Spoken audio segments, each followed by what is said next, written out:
Sir, you're charged with especially aggravated kidnapping. You're also charged with aggravated assault.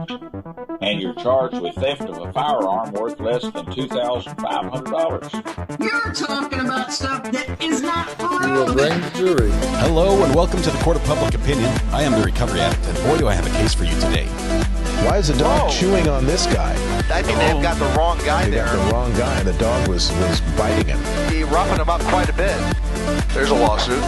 9 out of 10 judges prefer watching the Recovery Addict live stream in their courtroom.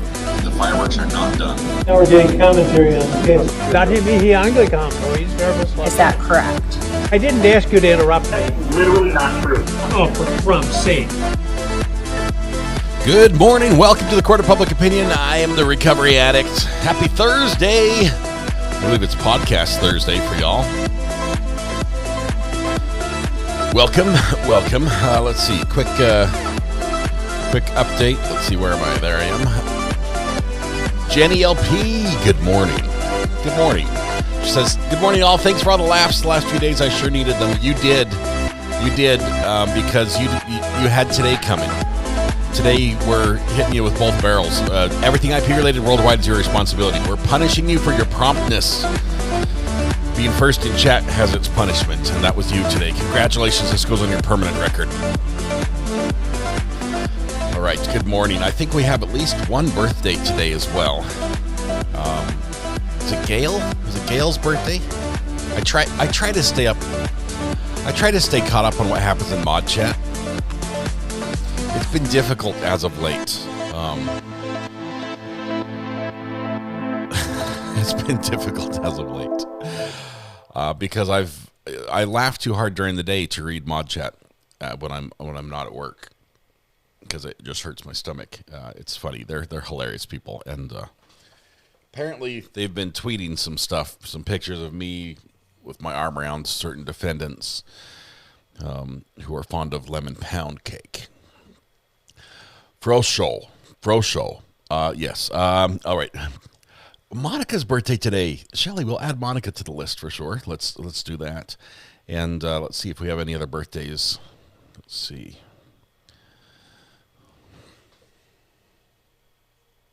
Just scratched my leg. I got an owie, like a mosquito bite. I'm sure you needed to know that. But now you do. Now you do. So Monica's birthday is today. Let's see if we have any others. Is Gail? I'm not sure if it's G-A-I-L or G-A-Y-L-E. Which Gail was it? Gail and Monica. There we go. All right, we'll do it. So everybody, wherever you are, stand up if it's legal and you're able. Stand up, take a deep breath, shoulders back, project your voice to the back of the room, blend your voice with your neighbor, and warm up with me if you will. La la la la la la la. We've got it. Perfect pitch today. We're gonna do this.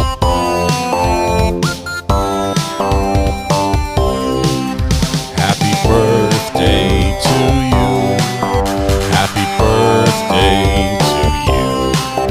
Happy birthday, dear Gail and Monica. Happy birthday to you. Gail and Monica, happy birthday. There are many wonderful days, but today is your special day, and I realize there are a billion places you could be and a billion people you could celebrate with, but you chose to be here with us. Privilege, pleasure, the honor, the joy is ours. Hopefully, we can turn that joy right back to you, make your day just a little bit more special. Begin by helping yourself to free pancakes at Denny's, IHOP Village, and Waffle House, McDonald's, Tammy Dunlap's house. Sorry, Tammy. Andy's Grill, Bob Evans, and Cracker Barrel. There we go.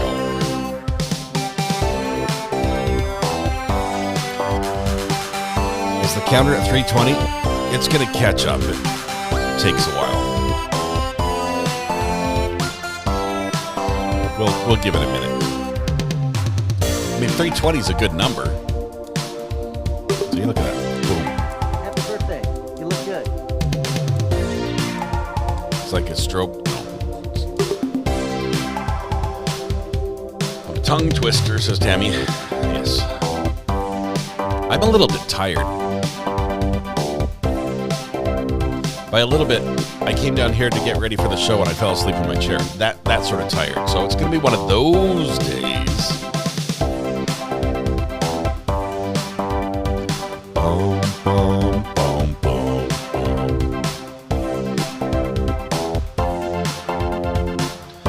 Corey Richards does have some hearings coming up about her civil trial coming soon.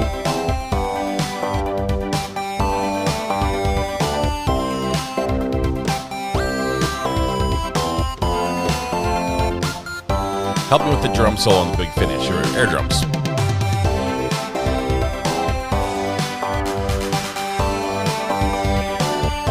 Thanks for the party horns.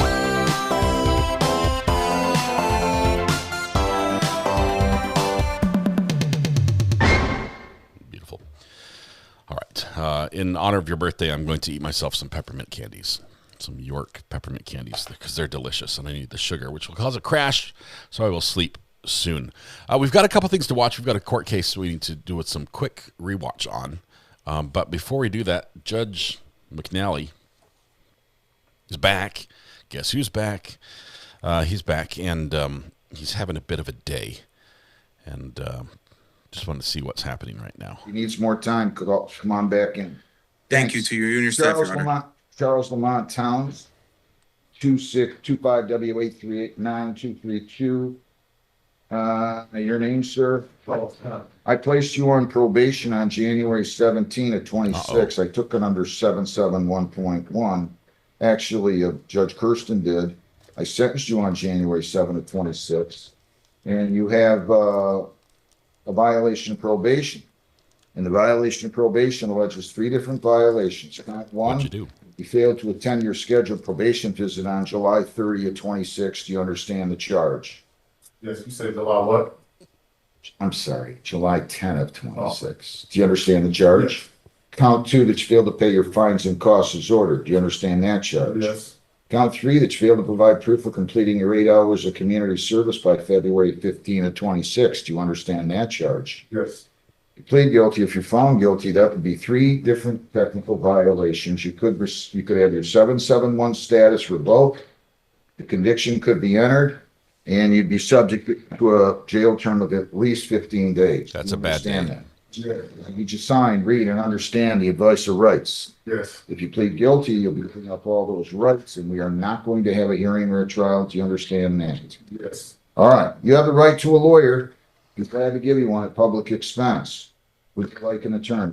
No. Are you sure? Yes, you do. I'm just asking. All right. So I'm going to ask you how you plead now. Did you sign and you understand all the rights, correct? Yes. All right. Count 1 to the charge you failed to attend your scheduled probation visit on July 10 of 26. How do you plead? Guilty. I forgot about the Zoom call. Hang on. But go ahead. Yeah. Did you fail to attend that scheduled visit on that day?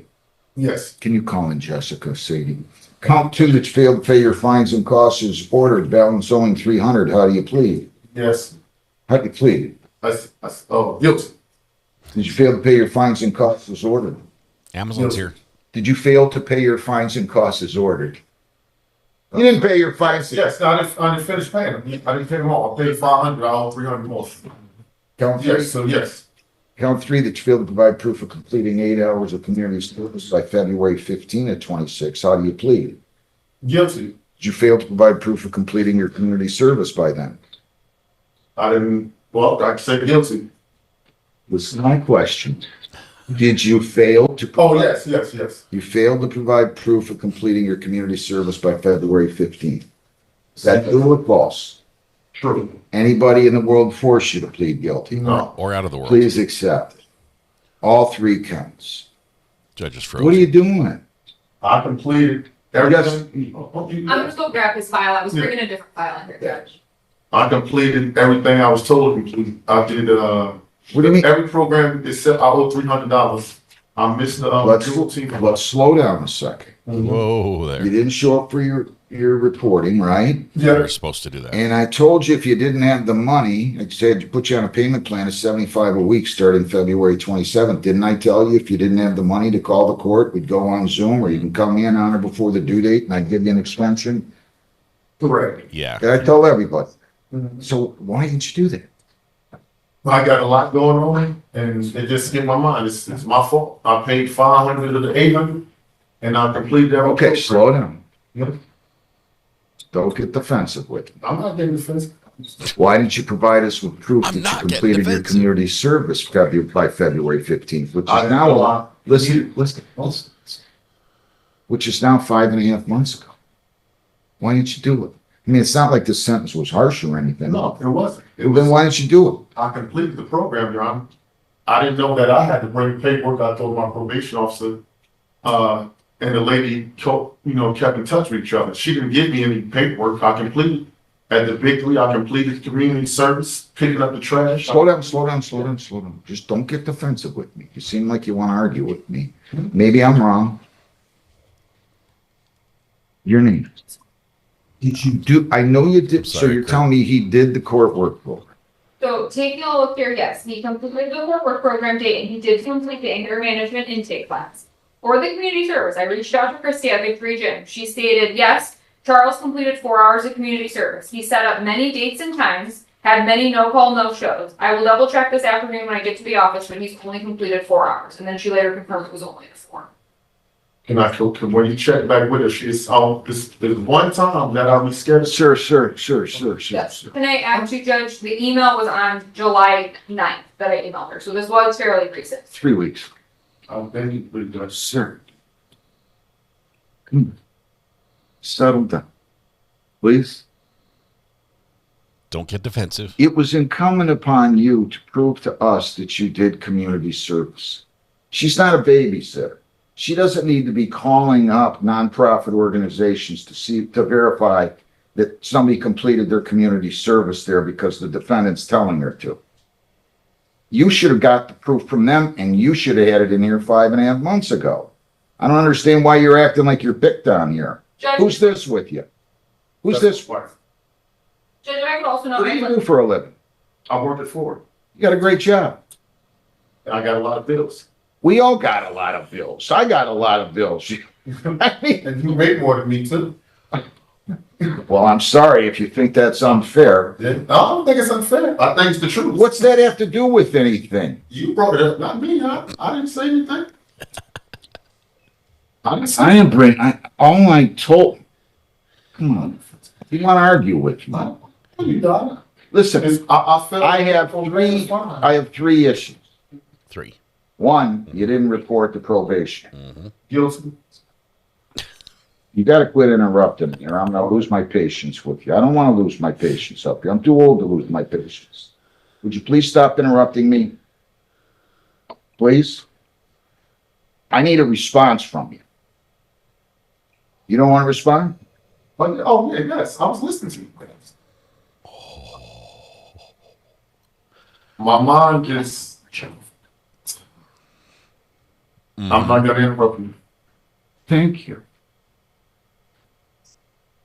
You're making this so much worse than it needed to be. If you'd have just come in here with some humility and said, Judge, I don't know how I missed that Zoom. I don't know how I did. I apologize. And yes, I should have called the court and asked for an extension. And yes, even though I'm busy and even though I'm working hard and even though I've got a lot of bills, I'm responsible enough at the age of how old? 54. At the age of 54 to make sure I got proof of my community service to my probation officer by February 15th. That's all you had to do. That's all you had to do. And now you're making this difficult for me because now I feel when somebody stands up and they get indignant that just failed to comply with 3 court orders and they're acting like we're picking on them, it makes me think now I got to be tough because I don't want to be tough. I'm going to be completely honest with you. I don't want to be tough up here. If I could sit here every single day and never send anybody to jail, I'd be the happiest judge in the country. But I don't want people arguing with me or showing the court, not me, showing the system disrespect and acting like it's our fault that you didn't get your community service done and provide proof of it by February 15th. I don't want anybody acting like it's our fault because you have a lot of bills that you didn't take 5 minutes to call the court and say, hey, can I speak to the judge on Zoom? He told me he would give me an extension anytime as long as I called on her before the due date. I don't know any judges who do that. Maybe they all do. I don't watch other judges. I don't care what they do. All I know is I tell every single person that. And now you come in here and act like I'm picking on you and she's picking on you And the Victory Gym has outdated records. Well, whose fault is that? Jeez, I don't get it anymore. There's nothing oppressive about this sentence here. I know how I sentence. There is absolutely nothing oppressive about this sentence. Do you want to say anything before I sentence you? Yeah, I want to say, I don't know why it seems like I'm on defense, but I have a good probation officer and I have no issues or problems with her. I don't think that, I'm being picked on.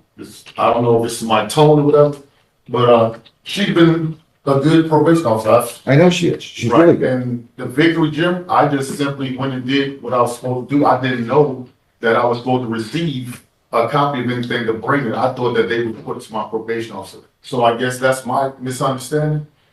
The last day that I did my 4 hours or whatever, she wasn't there. It was somebody else there taking her place. It was a guy there. So I didn't, this is my first time doing that. I didn't know how to go. I didn't know I was supposed to get paperwork. I thought that she reported it to my probation officer, like she had told me one time. The probation officer called her to see if I completed it. So I'm thinking they're communicating with each other. I didn't know that I needed a sheet of paper, or I didn't know that I needed something to bring to her. That's something I did not know. I didn't know that. I thought they communicated and didn't know if it was done or not. Good morning, my friend. And just the extra $300. It just slipped my mind. I could have called and asked for more time. Fair enough. Now you're sounding like I would have expected you to sound the first time. How's he doing with everything? The forward program's done, finished the anger management class, it's just the money, and the last remaining 4 hours of community service training for club. All right. Anything else? If I let you finish. No, I've done all community service. I mean, if I gotta go get, or you get a sheet, or you want me to get locked up while you call, I don't know, but Nobody's locking anybody up. Stop.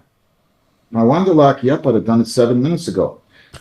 Wife, you seem like a very nice lady. Will you have a conversation with him when he leaves here, please? Absolutely. I'm going to assess cost $50. You're going to perform 16 hours of community service and I'm going to give you, including by August 31, including any hours you've already done and you provide us with proof of. So if you're sure you got the 8, go back to them, get the 8, serve 8 more, and have it done by August 31. Excuse me, I didn't catch all it. You have proof that he's performed 4. I have proof that he's performed 4. So if no other proof is acquired, you have to provide proof that you've done 12 more hours, whether hours you've already done that they can verify, or new hours. I'll need proof that you have 12 more hours done, total of 16 hours by August 31, including those 4. I'm assess costs of 50, and then you and I are going to talk it out like men and figure out when you can pay this. If you need more time, I don't have a problem. Just show me a courtesy. How much can you pay anything today? No, I just okay, fair enough. I'm not trying to pick on you. Just tell me when you can pay this. You get paid weekly? Yes. Do you want to pay weekly? I'll try to pay $300 tomorrow. I don't need you to try. I want to make sure you can pay, and I don't. I'll pay $300. I don't need all.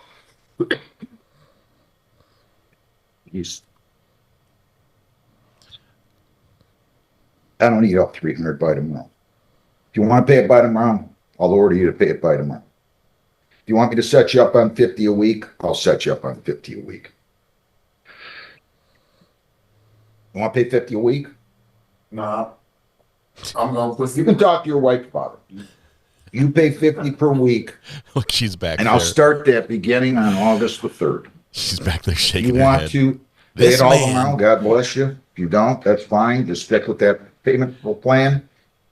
If you don't have the money, no problem. Call the court. We'll go on Zoom. I'll give you an extension. Okay? All right. So just to keep it clear, so I got to go back to Victory for. I know it's all together 16 hours. The wife's like, so I'll tell him. 8 already. So well, you have to get proof of the other 4. Right now, Victory Jim thinks you only did 4. If you get proof that you did 4 more, then you have to do. That's fine. You got to provide us with that proof and do 8 more by August 31. Okay? Good luck. And you're ordered to talk to your wife. Lindsay Curtis Wen. I'm sorry. That was going on right as we went live, and I just had to jump in to see how Judge Dad's morning was going. I've never seen him order someone who's conditioned to probation to talk with their wife, or probably listen to her in this case. But I'm glad the anger management class took. That could have gone a different direction altogether. So, all right, we have a new case to pick up. This is Texas via O'Neill, and we're playing some catch up because closing arguments might start today. So here's what we need to do. Let me first change the thumbnail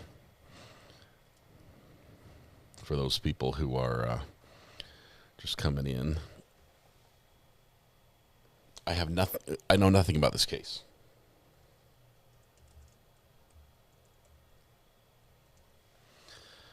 Other than it came highly recommended.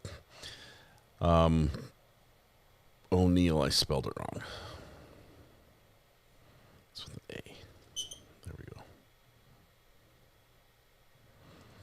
Okay, it's quick. So we should be able to catch everything up and get everything today. So, let's see. That's saved. Texas v. O'Neill. Almost just ended the live stream. Okay, nothing there. Okay, here we go. Let's go to court now, and it's in Starship Enterprises Command Center, which I love. So let's go there now, and are we there? Oh, we're here. Good. Jefferson County Court at law number 2 is back in session. Court is in session and calls number 24 CCCR 1702. Case is styled the state of Texas versus Teranisha O'Neill. Let the record reflect that Mr. O'Neill is present in court with an attorney Laura Carrazzo. The state is present with assistant criminal district attorneys, attorney Fred Berman, and attorney Barrett Nixon. No one else is State, present. are you ready? Yes, Your Honor. State is ready. Defense, are you ready? Defense is ready, Your Honor. Okay. Ms. Phillips, you may bring the jury in. Everyone, please stand as the jury comes into the forum. Do you want to stand? This happened in the past. If you want to stand, you can stand. Go ahead and stand. I have a standing desk, and I choose to sit. It's not out of any sign of disrespect. It's just the jury. This happened the other day. All right, Starship Courtroom. Welcome to Beaumont, Texas.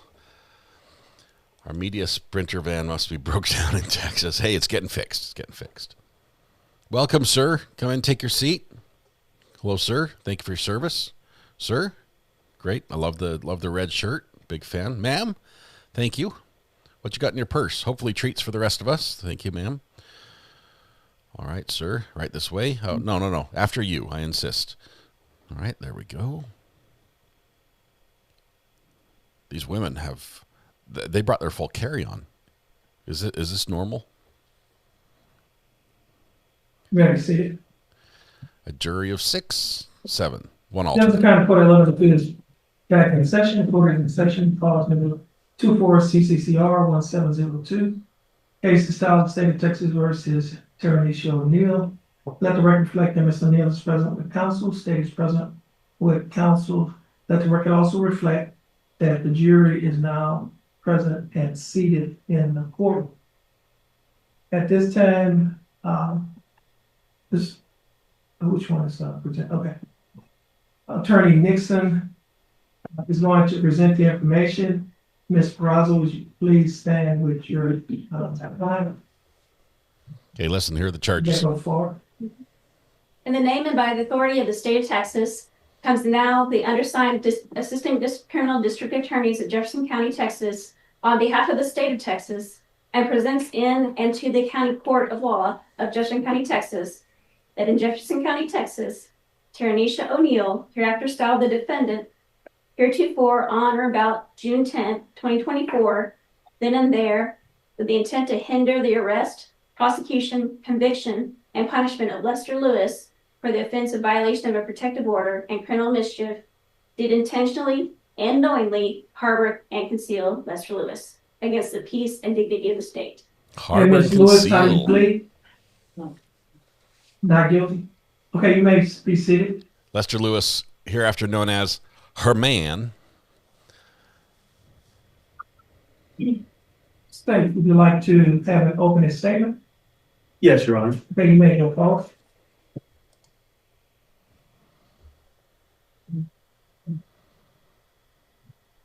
Talk loud, man. We need to be able to hear you. Oh, we have a presentation. Spent all night working on this PowerPoint, guys.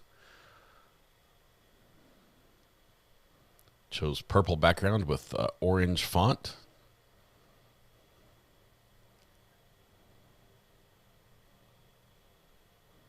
That's just for Phil's benefit. If you know, you know.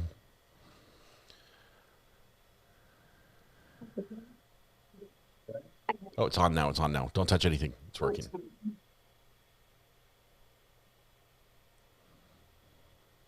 You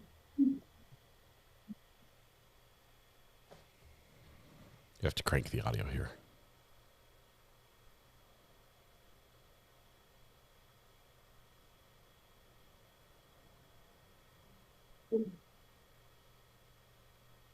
I'm sure we've all done something for someone we care about. We've done many things for them. But good or bad, we all have to take responsibility for the things that we do. We can do it for. The defendant, Tanisha O'Neill, had a relationship with a man named Lester Lewis, and the police had a arrest warrant for Lester Lewis for the offenses of violating a protective order and criminal mischief. They went to her apartment because they found indications they could stay with her. They went to serve the warrant at 6550 Bayham, apartment 241C, to the defendant. And one of the reasons they chose to do it that day was that his car was parked in the parking lot. They went to serve the warrant on Lester, and deputies Green, Ariola, and Sergeant Burdang, who is now a lieutenant, approached the apartment with the warrant. They knocked on the door. They said she answered, and they asked, "Is Lester Lewis here?" And she denied it 3 times. And she said, "Do they have a warrant?" And they said, "Yes, we have a warrant." And they showed her the warrant. And then they asked if he was there again. And she said no. And then she tried to shut the door. And they're like, "Well, we need to come in." And I go, "There's a dog up in here. She needs to put the dog away." But she tried to shut the door, and we're also trying to stick his foot in the door so she couldn't shut it all the way. They said, "We just needed to go to crack." And she's like, she was scared the dog was going to run out. But they left over to crack. She went to the dog up. She came back, and she let the officers in. When the officers came in, they searched for Lester Lewis. And although they found indications that another person was there, they did not see Lester Lewis at the time. So he wasn't there? They then asked her if Lester Lewis was staying at her apartment, and she asked why did it matter. And this is after she did show him the warrant for his arrest. And they asked if she knew where he was staying, and she said she didn't know. And then the officers went outside to search the complex grounds. They received information from the maintenance man that someone had seen someone jump out of the window and run away from the apartment complex behind her building. He ran down along Potsdam Road towards Dallin and Phelan. Sorry, I'm not from around here, so I might get their names wrong.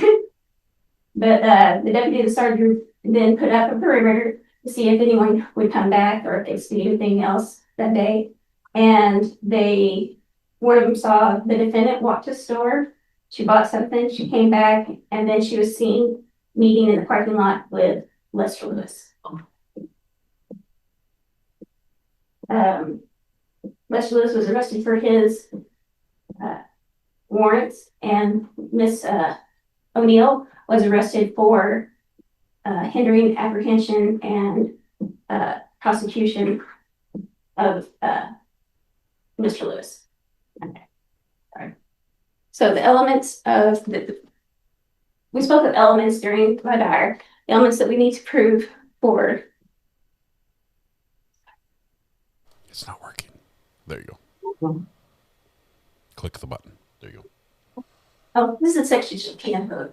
that for the hindering apprehension prosecution, a person commits offense if they, with the intent to hinder the arrest, prosecution, conviction, or punishment of another for an offense she harbors or conceals the other. So the elements that we have to prove is in Jefferson County, Texas, which was taken with her address is 655.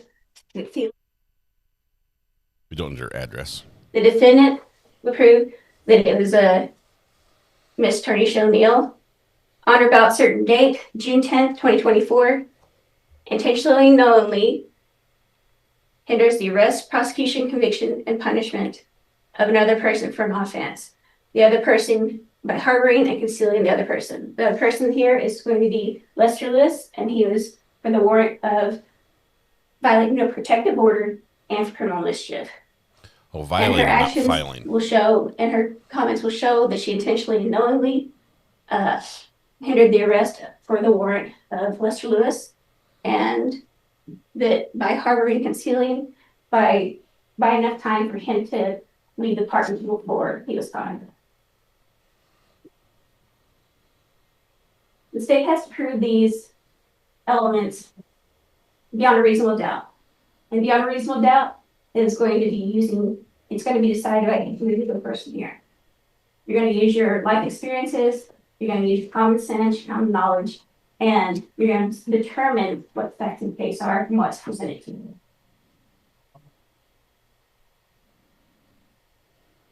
So during court hour, Mr. Vernon, counsel, spoke on the Constitution, and he says that justice can only be found in a trial of unanimous verdict of the jury, which he analogizes to. And when the defense attorney spoke, she tried to divide that team in the napkin. But what I'm saying is, the state meets its burden and we prove each element beyond a reasonable doubt that this team of yours, must find the defendant, Attorney O'Neill, guilty. All right. Quick little open from the state. She's really nervous. She got a lot of names wrong and stumbled a little bit.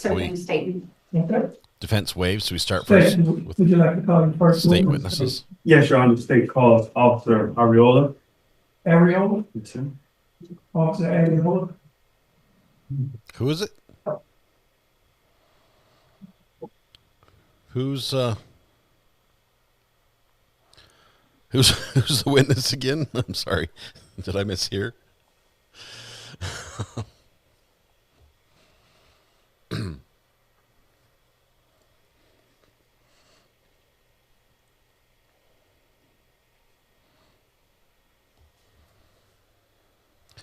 fetching the witness. No.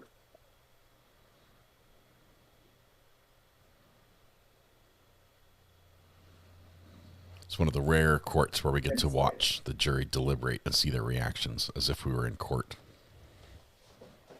Officer Ariola, would you please come forward? He said it. Okay. Officer Ariola, would you please raise your right hand?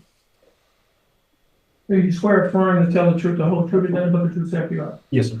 Please, may put your hand down. He definitely didn't skip chest day, I can tell you that.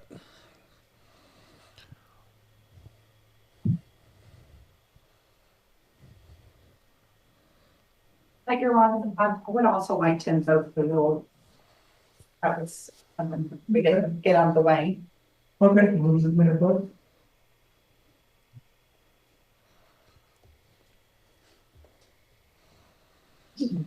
Next thing, you may proceed. Okay, thank you, Your Honor. Good evening, Deputy. Can you state your full name for the record, please? Marcus Reyes Ariola. Okay, and are you a certified peace officer? Yes, sir. Where are you presently employed? Jefferson County Sheriff's Office. And how long have you been employed at Jefferson County? Going on about 9 years. Okay. So what are your duties at your present position? I'm in the Fugitive Task Force, Warrant Division for short. Okay. Can you describe your educational background for us? Just high school education and police background. Have you had any special training pertaining to your duties as a deputy? Yes, ma'am. I've been through multiple high-risk warrant classes. I'm SWAT certified, so several schools with tactics and room clearing. A lot that has to do with my daily duties as warrants. Okay, thank you. Were you a deputy of the sheriff's office on June 10th, 2024? Yes, sir. Okay, and were your position and duties the same now as they were then? Yes, sir. Okay, so how long does your shift usually run? It's 8 hours. It's going to be 8 a.m. to 5 p.m. Okay. 8 to 5. Do you have any duties outside of that time frame for this job? After sometimes do extra jobs like after work, but just beyond that, no.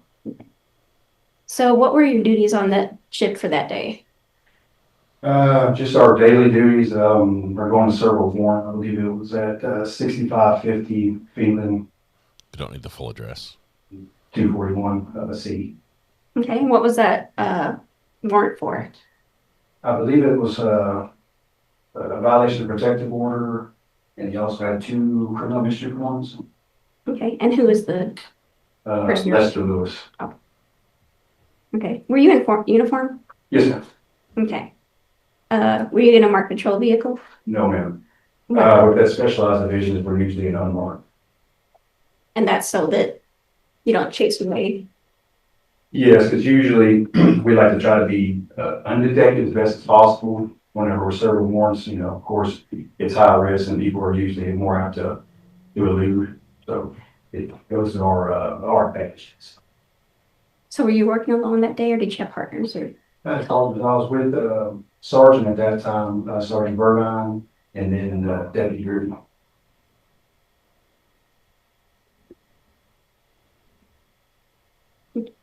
So whenever you're serving this warrant, who was on the lease that lived at apartment 241C?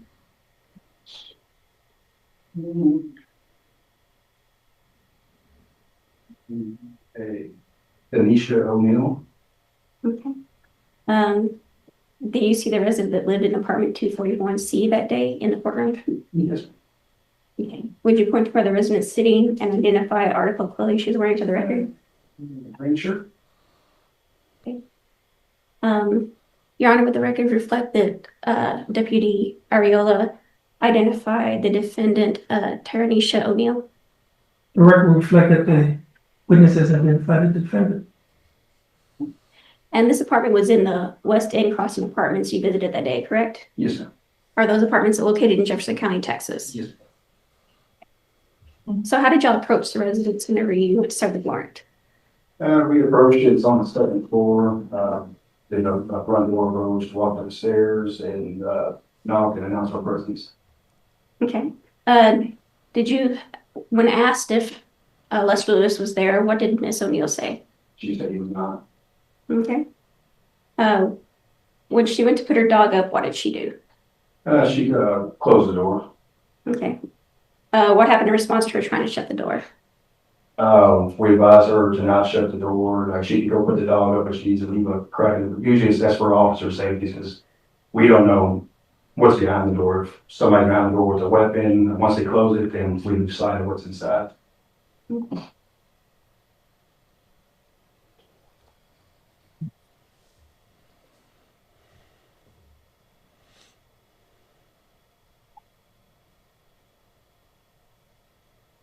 Okay. Oh, can I approach you, Honor? Yes, ma'am. Okay. Do you know what this is? Yes, ma'am. Okay. How do you watch this? Yes. Right. Was this prepared on a device so you can make a fair and accurate copy of the events? Yeah. Were you a competent user of the device used to make this recording? Yes. Okay. And was this a fair and accurate copy of the events that happened that day? Yes. Okay. Oh, sorry. When you identify this, what was it? What is this? Body camera number 1. Yeah, this is body camera. Yeah. And your body camera was on operational that day. Yeah. Right? Yeah. State offers Space Exhibit 1. Your Honor, as long as it does not contain hearsay statements of any other individuals besides Officer Areola that's testifying. And I have had a chance to review this video, and it does contain statements of other individuals that are not presently here in open court. Hearsay. Okay. Other than the defendant. Okay. Let's do this here. At this time, we're going to take a recess. Ladies and gentlemen, would you please stand and follow the bailiff into the hall? Like we just got here. We just got here. Now you're kicking us out?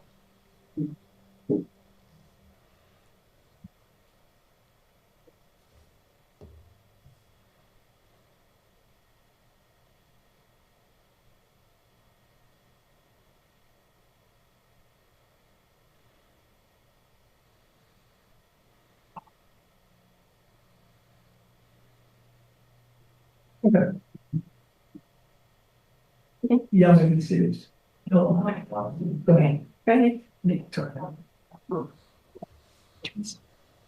And I have the timestamp when it states or when it's Are we going to watch it together and then see if the jury gets to watch it? Ooh. Is that our judge?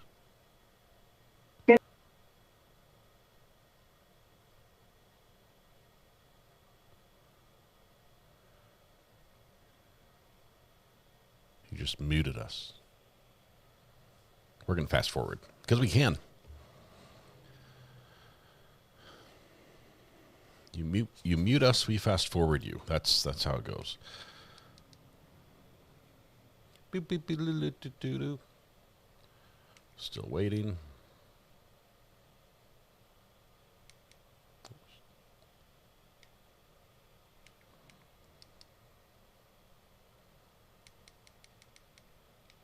What happens here? Someone comes walking in, practicing a script for a comedy hour.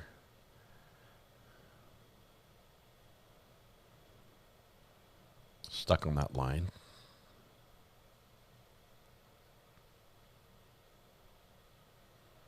Deliver it again. Yeah, go back to your cue. Back from the beginning. Here we go. Ready?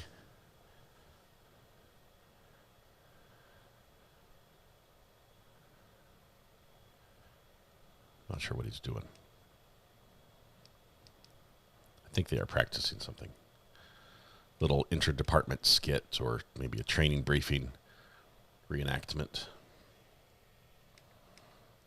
The judge just left for a break. Said, sorry, we're just calling a break. The witness is stuck in the box. Bored as all get out.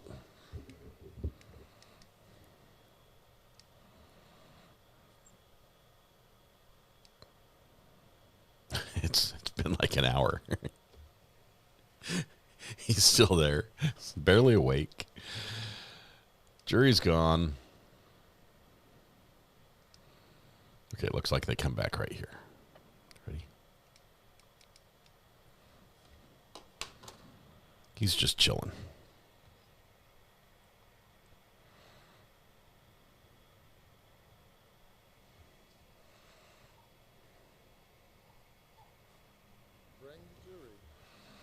Judge clicks the little button on the iPad to unmute and then turn on the camera. He is the tech judge. Okay.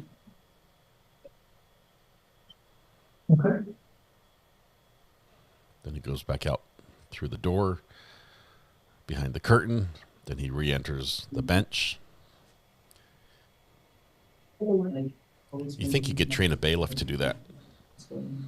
But maybe he really likes that part of his job. Yeah, what I was going to say. Judge, Miss, I'm yeah. sorry, can she use those? Okay. Oh, yes, I'm so sorry. Before we got started on him.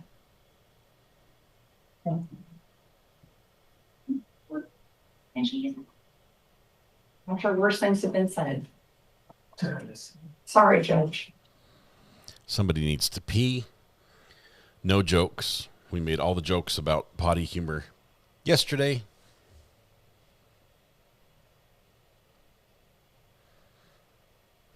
Is she wearing a inmate orange skirt?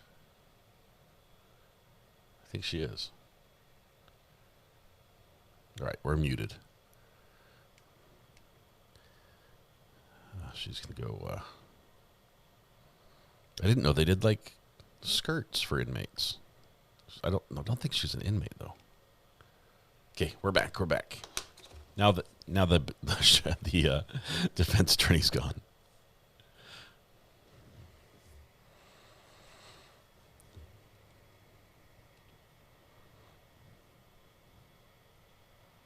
It's not an inmate's misdemeanor. Maybe she's held on something else, though, because she went back in the back room. Or maybe that's the main door. I'm confused because this is a Starship Enterprise and it has so many entrances and exit doors. Not sure which ones are to captain's quarters and which ones are to the holding tank. What are we looking at here? Texas Rules of Evidence. Found something. Give me my book back, he says.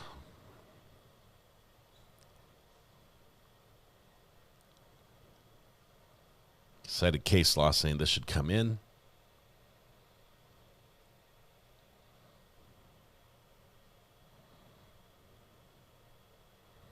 Pretty proud of himself for finding that. They fight over the book a little bit. Prosecutor rips it out of the judge's hands and said, "Am I right or am I right? Right. Now to be called a jury.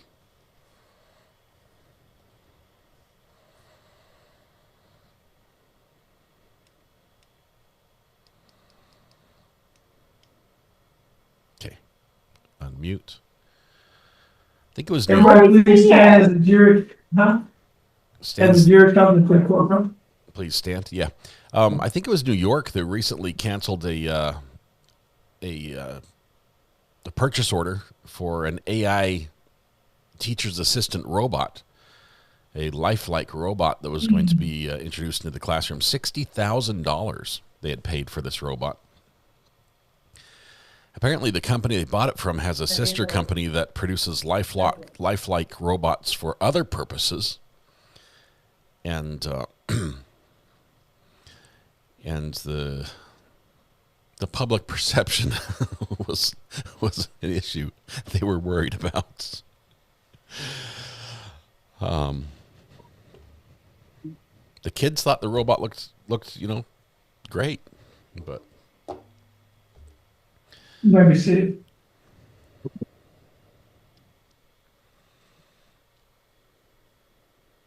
Okay, can we begin court again?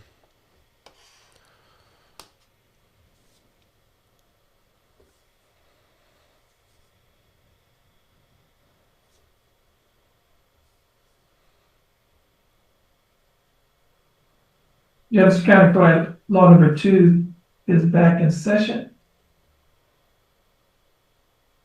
Court is in session in the case of State of Texas versus Taranisha O'Neill. Cause number 24 CCR 1702. Let the record reflect that Ms. O'Neill is present in court with Attorney Lauren Palazzo. State is present with Assistant Criminal District Attorneys, Attorney Farrah Nixon and Attorney Fred Vernon. Let the record reflect that the jury is now present and seated in the courtroom.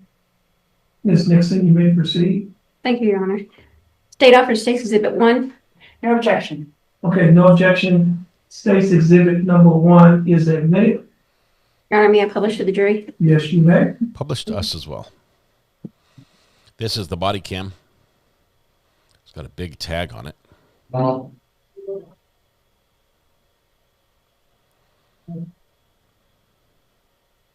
Hit the play button. It's the big triangle in the circle center of the screen. You have to click it. There we go.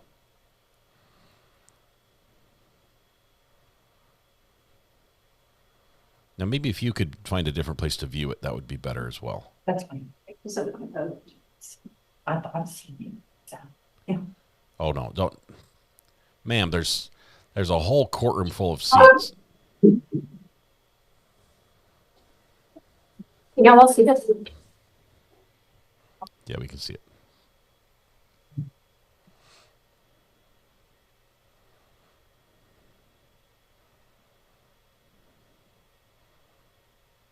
Did they mute it?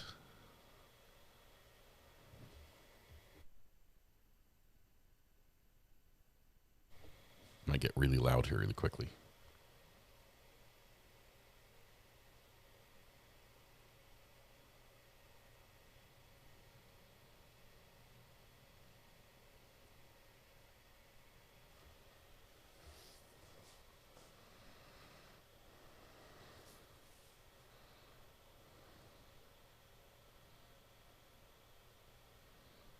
I'm going to turn the volume up.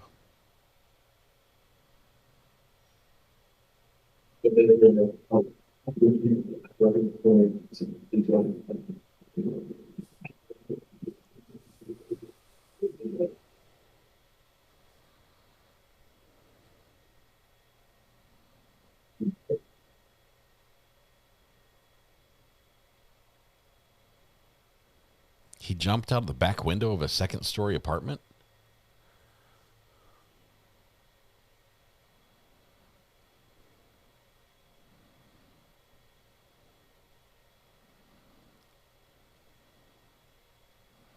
It's a cautious knock. They knock from the side in case somebody shoots through the door. They're out of the way of the path. The wall's usually not any better at blocking a bullet, but I guess they feel safer. Sheriff's office. They definitely announced. I don't this is you can punch out to that. It's a dog I mean, honestly, but I know it's it. If he not, okay, why did you sit? Why? Because you have one? Yes, I do. Where is it at? That's my soldier right there. Okay. My supervisor's right there. I think one. That's the way you see. Okay. I didn't know you said. Is that my name on? I didn't see that. Is that my name on? What I'm looking for you, why would you let me? Well, it looks like it's a T on him. Okay, well, I need to listen. What's I know it is. Then go put your dog up. That'd be an even bigger problem. Leave that door open so we can see in there. I can close my door. I'm not gonna let my dog run outside. So I can close the door. I'm not locking it. I'm just closing it. He's going to run out. He's not gonna get up that up there. Playing around with bull crap.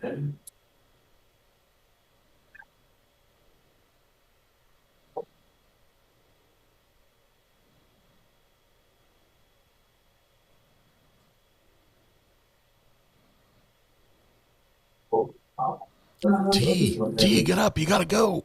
You gotta go. They're here. They're at the door. You gotta go. Now they get wise and they call, let's go check the other side.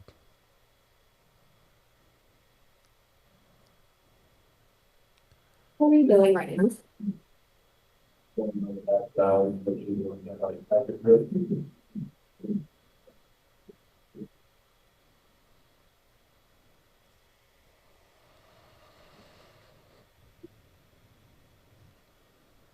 Goes around the back. Car's still there. Looks around the back, says, hey, what's going on over here? Is there anybody here? Walks up to the maintenance man. We're going to skip that part because that's hearsay. Maintenance man says, it was that man right there. He just headed over the fence.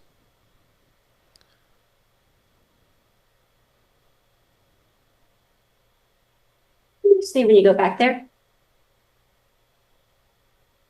Did I see or what did I see? What did you see? Or what did you see now? And what did you see then? Trees, I saw on one of the back windows up top, the screen looked like it had been tampered with. I don't know, a lot of times people pry them open because there's not any easy to get open, so it looked like it was tampered with. Okay, did you see anyone behind the apartment buildings? I will hear eventually there's a guy, I believe, I think he's already over there, walking his dog. Okay. So what happened next after the point of you coming back here? Did you see anyone else back here? No. Okay.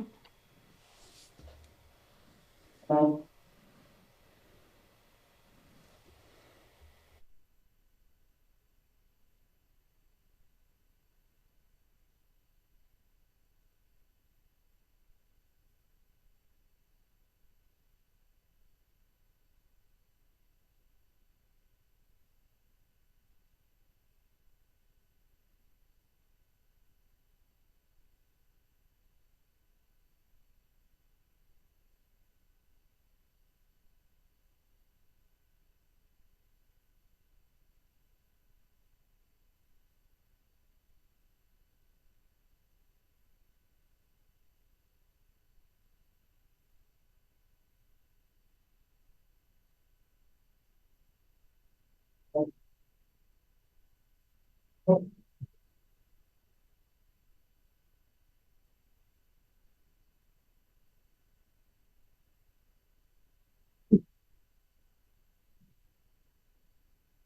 saw a guy over here walking the dog. Is that your one shirt and do rag all the time? Oh, that him? Not good. Well, the picture you showed us, but why is he saying he was here was still? This is cool. He went in the apartment? No.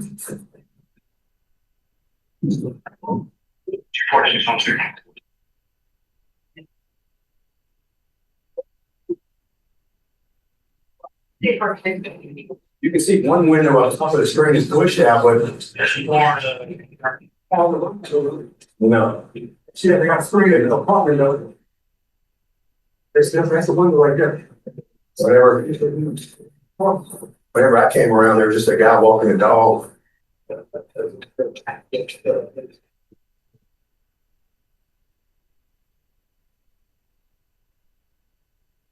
Hey, there's no attic entrances in the apartments, is there? Oh, no, they're just in the hallways. Okay.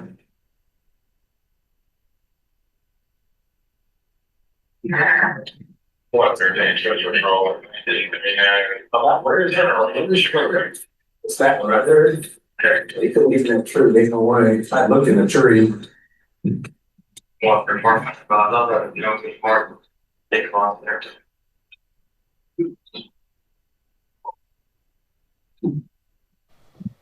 I remember when my mom committed this offense. Maybe here. I don't know. The harboring. If you jumped out of there. Harboring and concealing. There be some kind of indention. It's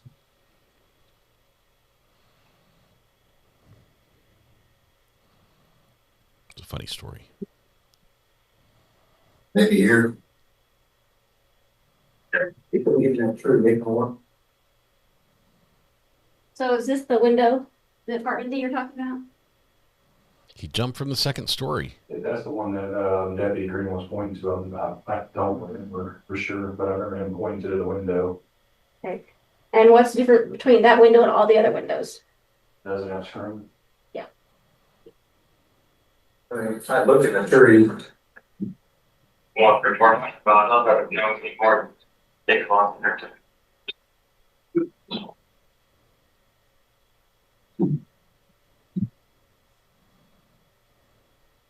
Maybe here.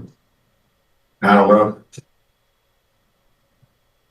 If you jumped out of there, there be some kind of indention. You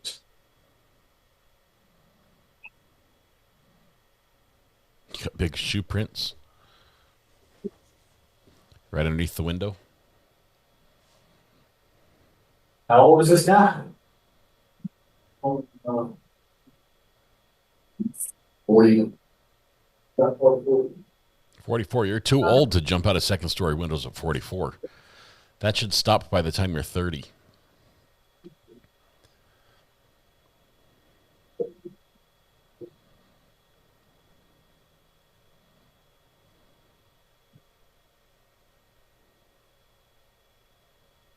And we're looking at the shrubbery.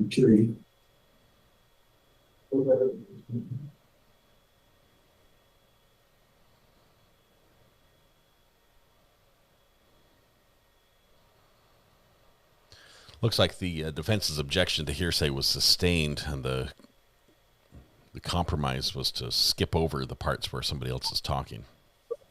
Why is this so? You had some question on speak up. Oh, I'm sorry. And they can hear you. So, why are you looking at this car?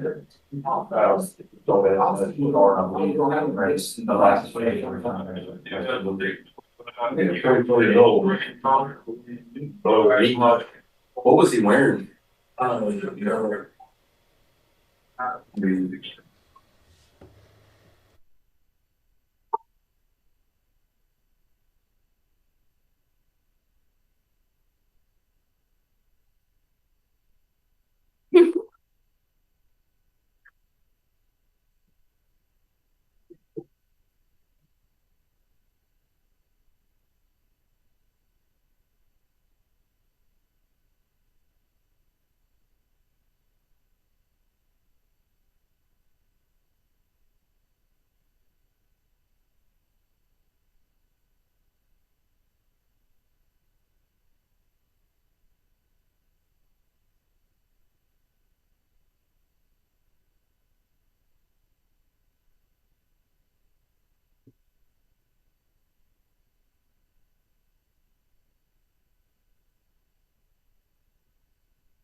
describing what he saw. The guy climbing out the window, hanging on, dropping down, running.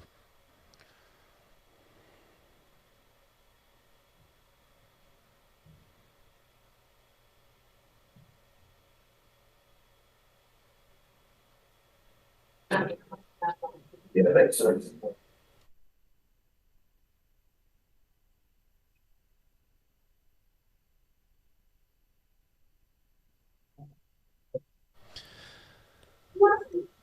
A woman, this is a case of a defendant accused of concealing and obstructing the police, preventing them from arresting her man, Terrence. They knocked on her door with a warrant saying, "We know he's in there, his car's outside." And she's like, "He's not here," 4 times. They went around and talked to the maintenance guy, and they said, "Yeah, he jumped out the window and ran." So they're going to set up a perimeter here and try to locate and watch to see what happens. That's the end of that body cam video.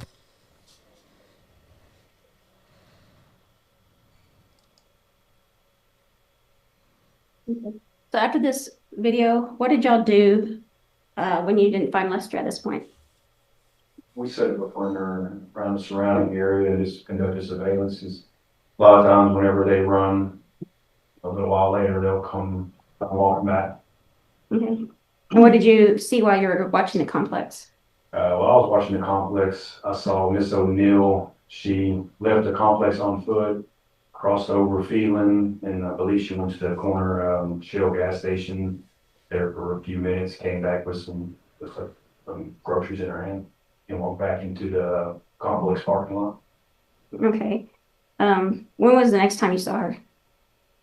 The next time I saw her, when I was notified by Sergeant Burdine that he had. That's your site calls for a hearsay statement. Yeah, it's just a stay.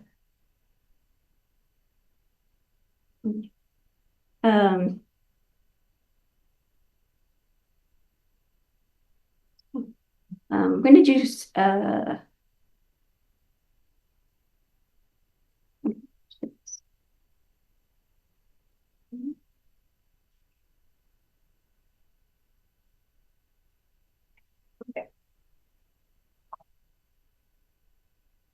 may I approach? Yes, you may. You know what this is? Yes, ma'am. That's the second time when I cut on my body camera, so that'll be footage number 2. Okay. Have you watched this video? Yes, ma'am. Okay. Is this video made on a device capable of making a fair and accurate copy of events? Yes, ma'am. Was this copy? Are you a competent user of the device used to make this copy? Yes, ma'am. Yes, ma'am. Okay. And is this a fair and accurate copy of events that day? Yes, ma'am. Okay. And has this been altered in any way you know? No, ma'am. State offers State's Exhibit 2.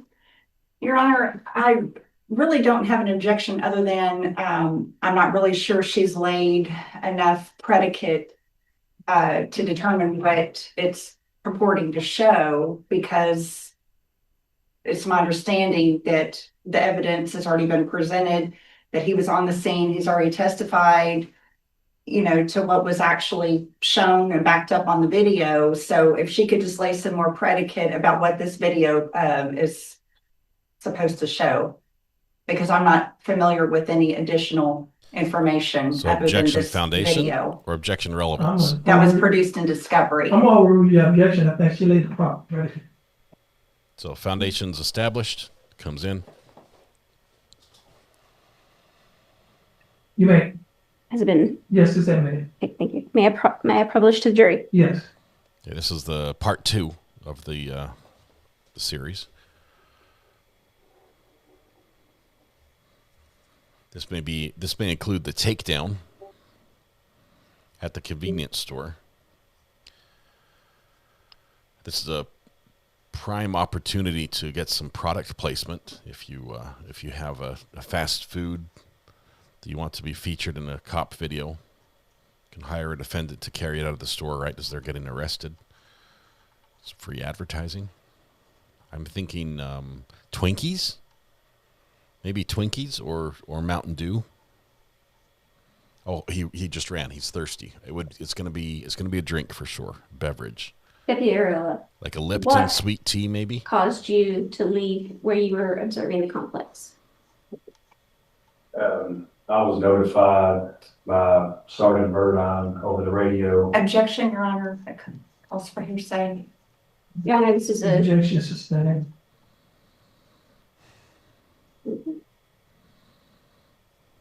Try to lead. Let's see if the defense doesn't catch it. Lead him around to the hearsay, because he doesn't apparently know what hearsay is.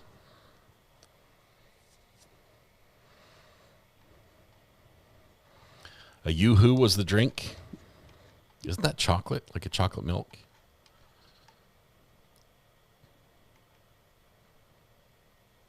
Just play it. It's admitted. She's like, never mind. I'll just play the video. If the judge says this is admitted, I don't have to lay any more foundation. Roll tape. Officer sitting in his car doing a stakeout on his phone. Oh, wait.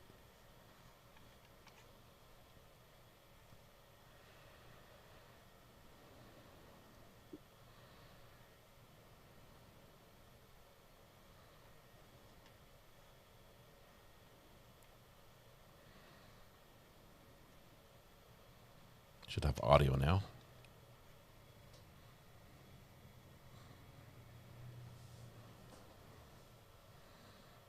Oh, there's the takedown.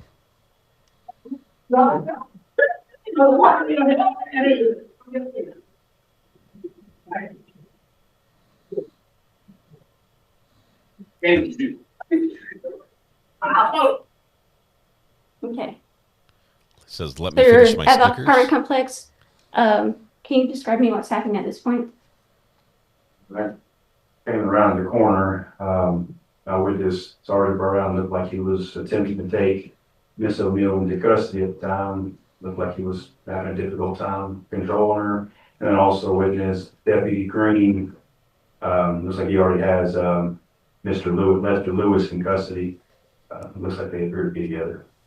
Okay. Why are you grabbing his butt? Give me in. I'm playing games. Stop it. Let it go now. Stop putting it in my bag. I'll put it in the bag. Doesn't want to give up the stickers.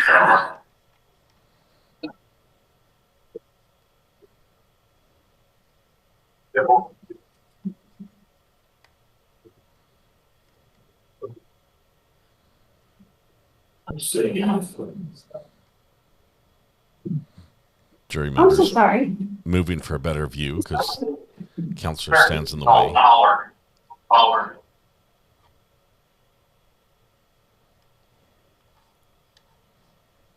Hit for wow. Oh, wait, that's not it. Everything in this purse you didn't have here? No. Everything I'm still trying to do. The bailiff does a stock walk across the courtroom. Yes.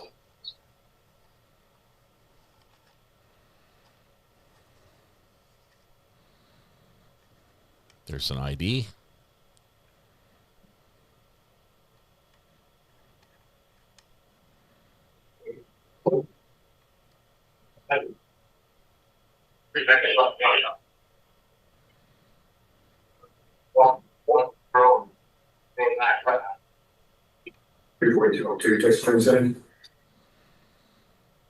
As for 1027, reads off the name. Last name's gonna be O'Neill, first name Taranisha. Gonna be 122896. DL number is gonna be 3820. We don't need a full driver's license number.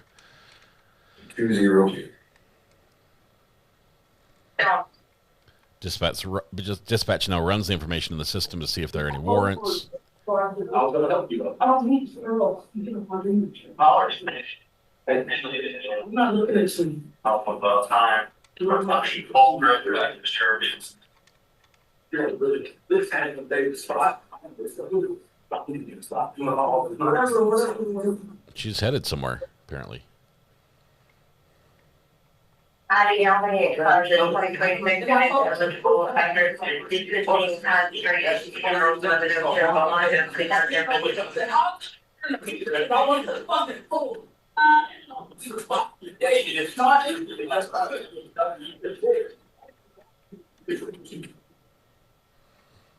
didn't hear any warrants come back on the response from the dispatch. Came back with registration and address. What was, so Miss O'Neill was placed under arrest, right? Yes, ma'am. Okay, what was the charge? I believe it was injury apprehension. Okay. So she would, who transferred her? Sergeant Bernard. Okay, was there any issues, transporting her? Not that I'm aware of. Okay, I pass the witness. Thank you. Deputy. Mr. Lazo? Yes, sir. Thank you.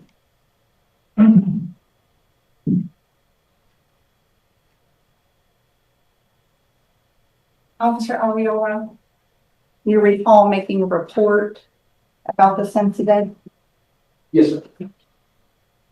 And just for a refresh and recollection, I'm going to tender your report without reading it. Just take a look at it. He hasn't forgotten anything yet. That's terrible. That's a terrible order. You lose any advantage of having him not remember what actually happened.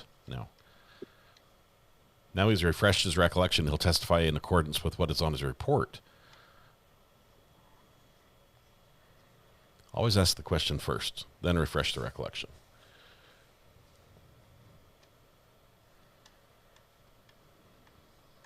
Okay. Did you put anywhere in the report that you saw a window that had been tampered with? No. The report I just showed you that you wrote? No. It's on the body cam. I'm going to show you again a portion of State's Exhibit 1.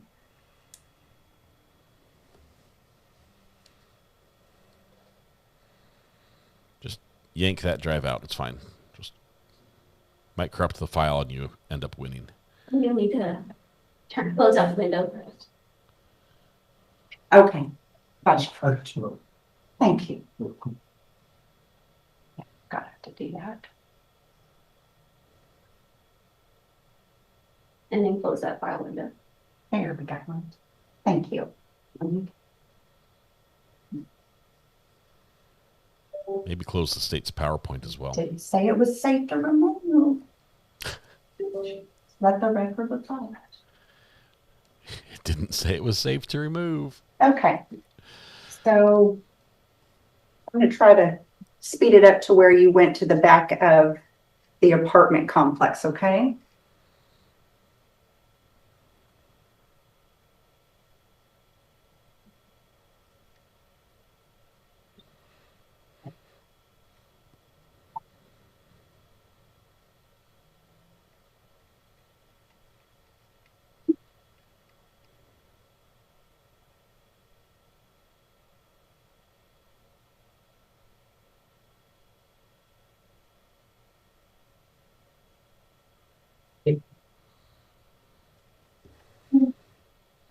Is that my name on there? What I look for is you all in our old crap, man.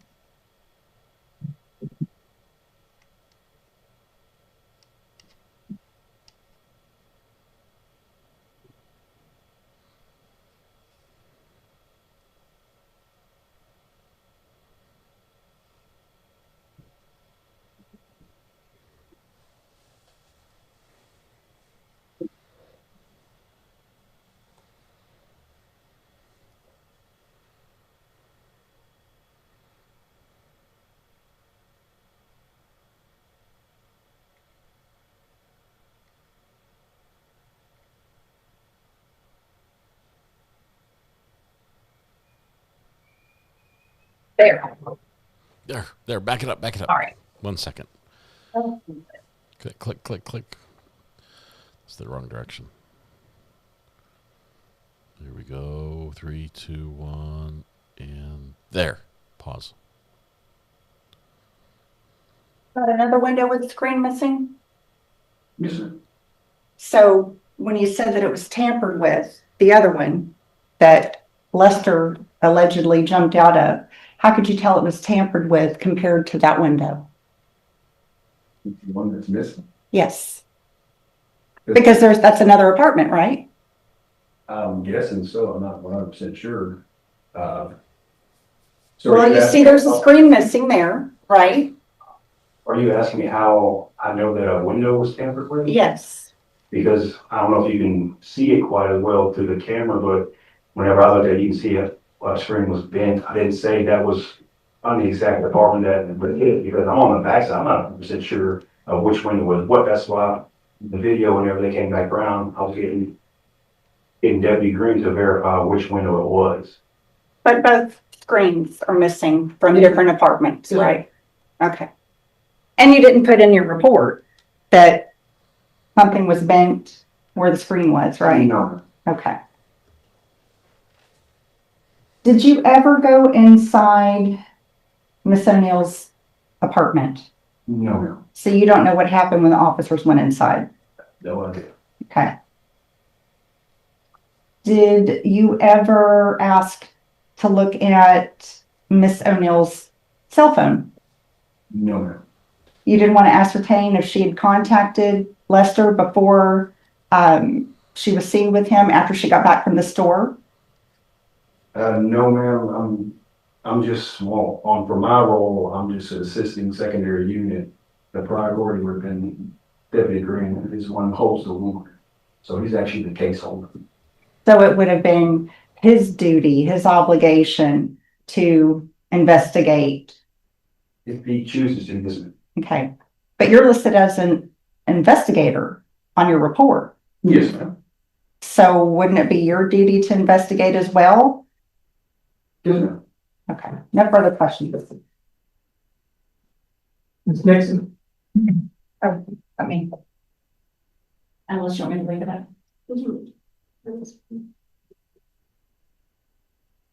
Deputy, did you inspect every window on the apartment complex? No, ma'am. Okay. And these put every detail of the experience in your report? Best of my knowledge, a lot of times, the body camera pretty much shows everything, because sometimes things my memory does slip or whatnot that I didn't add in there. But a lot of times we'll go back and review the body cam just to be sure on what I may or may not have missed. Because this has been a while, hasn't it? It's been on 2 years almost.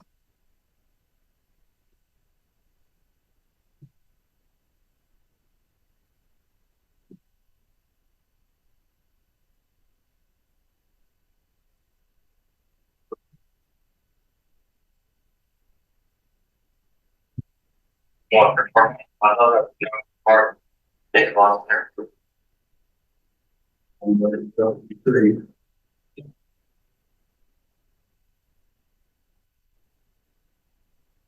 I don't see what, I don't have on this and brown. For your old. What was he wearing? I don't know.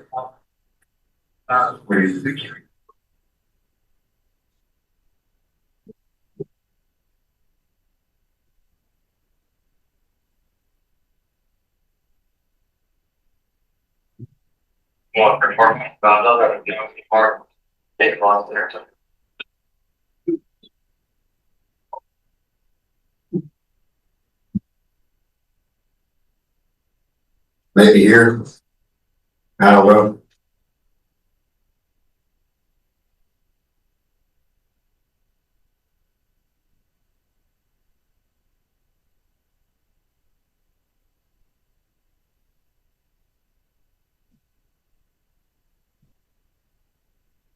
I saw a guy over here walking the dog. White shirt and do-rag all the time. Oh, there you go. Little picture of your shoulders. I see saying he was still. That's cool. He went in the apartment? No.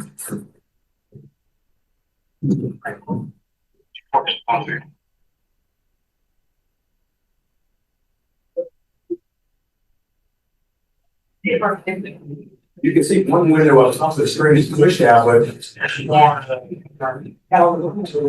no. See, I got a screen there, the pump window. So that was your voice just now? Was that your voice just now that said that there was one up top of the screen was pushed out? Yes. Okay. And it's been 2 years since you went on this case, correct? Yes. So knowing exactly which apartment is 2 years past is a little difficult, isn't it? Yes, sir. The Houston apartment complex.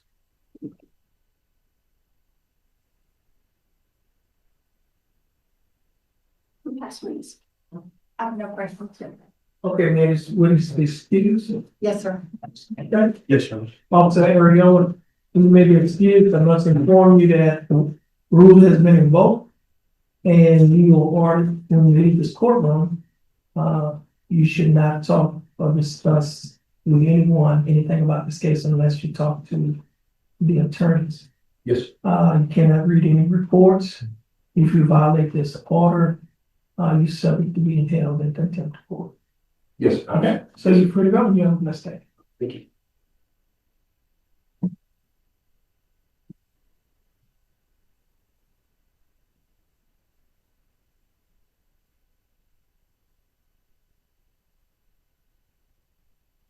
Thank you. Can you call your next witness?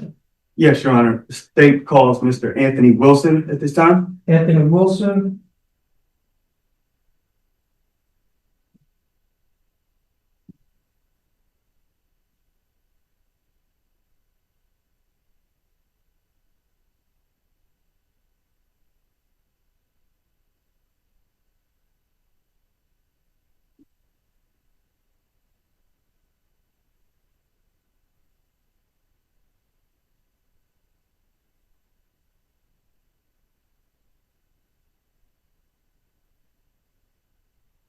Mr. Wilson, would you please come forward?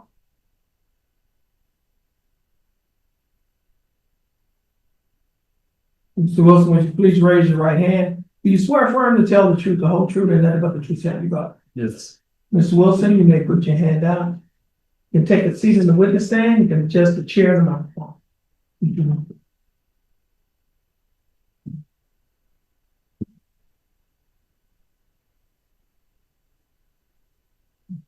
Ms. Bergen, you may proceed. Thank you, Your Honor. Mr. Wilson, how are you today? Would you please state your name for the record? Anthony Wilson. Mr. Wilson, could you please speak into the microphone? All right. Mr. Wilson, we talked a little earlier today. Do you want to testify today? I really didn't, but yeah. Why didn't you want to testify today? I didn't see a reason to. Is it fair to say you came because you were under subpoena? I came because of the subpoena, dude. Like I had no choice at that moment. Well, I'm gonna get you off the stand. We just need the truth from you. Is that okay with you? So, Mr. Wilson, where are you currently employed? at West End Crossing. And what do you do for West End Cross? I'm relief maintenance. And what is West End Cross? That's a form of complex. He's the maintenance man for the apartment complex. And about how long did you say you worked there? 5 years. 5 years. Now, were you employed at the apartment at West End Cross on 6/10/24? Yes. Okay. Around 3:15 p.m. or so? Mm-hmm. Okay. Is that the apartment where Miss O'Neill lives? Yeah. Now, on that date, 6/10/2024, did you learn of a situation had occurred involving Miss O'Neill in her apartment that day? Well, I didn't know about the situation. I was brought out, you know what I'm saying, with the management at the time. Okay, so the management brought you out because something was going on? Okay. Now, with regard to that incident, without saying what was said, did you speak to anyone that claimed to see or an event that went on that day, the apartment? Not exactly in the preparing of the day, but not a little bit during the day, but afterwards, while it was going on. What was going on? Okay. Where about would you and the witness, when y'all spoke, did he kind of describe where he was located at when he was telling you? The time I was told, like maybe close to the outgoing gate. Okay. Is that close to kind of where he explained the event occurred that he explained to you? It's like, because looking at it, it's like, was the parking lot on that out gate. It was on the sidewalk. What was that person doing when you saw him? Walking his dogs. Does he always do that? Every day. Every day. And from that the location, it was a kind of how he described it. He could see it, the situation from where he was, his vantage point. That's the way he let his dog loose, yes. Now, when he described that event to you, he described to you shortly after it happened, around when it was happening? When it was happening, so. Okay. Now, if you would tell me what that witness said to you, what did you say you saw? Objection, Your Honor, hearsay. Your Honor, the state will respond in that the witnesses said that he said the guy said it to him around right when it was happening, which in that case it would qualify as a present sense impression.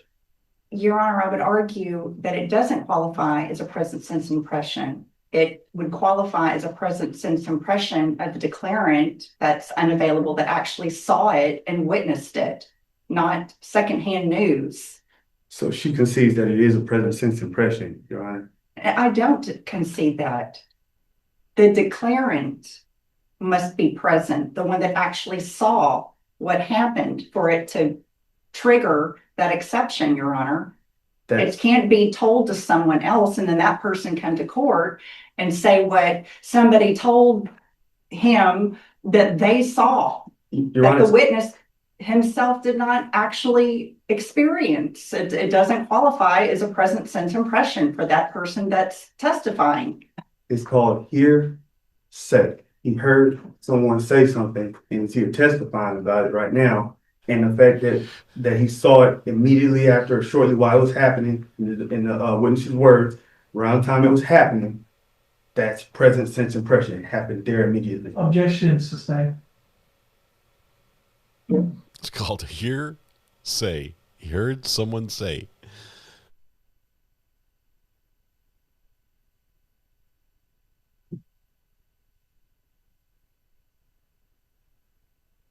That's funny. What did you come to learn had occurred that day? In your personal Objection. It's calling for the same response, asking what did he learn, what did he hear, is calling for the same response. It's a hearsay response. I did not ask him what he heard. I asked him what he came to learn. And again, the response qualifies as a present sense impression. And the declarant does not need to be here under the rules. Under the rules, a declarant makes a statement out of court and observes it immediately, and the witness need not observe the event that occurred so long as a present sense impression. He does not have to observe it or see it for himself. Your Honor, you've already made your ruling, and he's still trying to get there. This attorney We'll move on. Has his own definition of hearsay. We'll move on, he Mr. says, Wilson, like it's his choice. had Miss O'Neill been previously warned about a person staying with her during your time at the department? Did you learn about any of that? Has been given as Objection, Your Honor. Oh, sir. State your objection. First of all, that is irrelevant. Second of all, the second objection is that it's still calling for hearsay. Objection sustained. Your Honor, I'm simply asking him about his personal knowledge. If he knew he worked for the apartment complex as the maintenance man. Well, I think what you said was, did you actually, you learned, but you heard it from somebody? No. He has actual knowledge of it because he's an employee he works for the apartment complex. So he has actual knowledge of whether she was warned or not about particular activity that she was involved in. Again, Your Honor, that's irrelevant. I'm going to make the objection to relevance. That has nothing to do with hindering apprehension if it's her actions. It's very relevant because the person is. Let's do this here. We're going to take a break. At this time, would you please stand, follow the to the hallway, and let's argue this out outside the presence of the jury.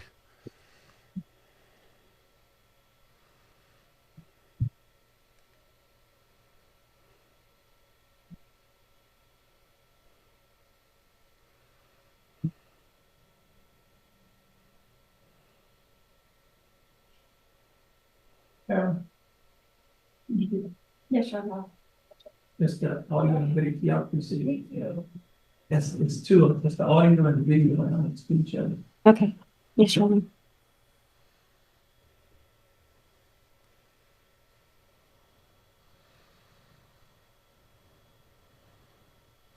He mutes it for the sidebar? Come on, the jury's not here.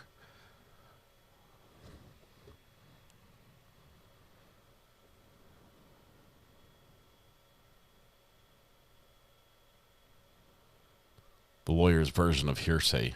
He heard someone say it, so it's a present sentence impression. No, that's not how it works. No, sir. That's not it at all.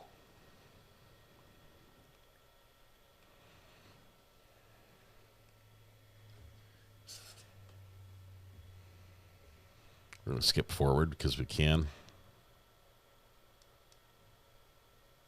Looks like they're done. Just a few minutes.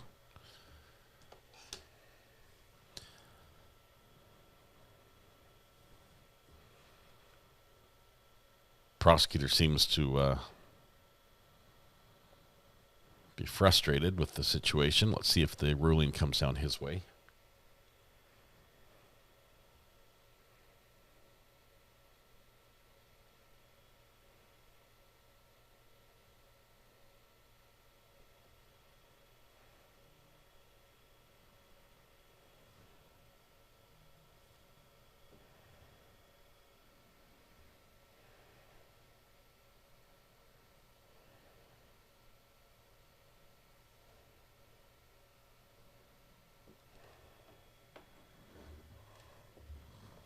Bring the jury in. Come on.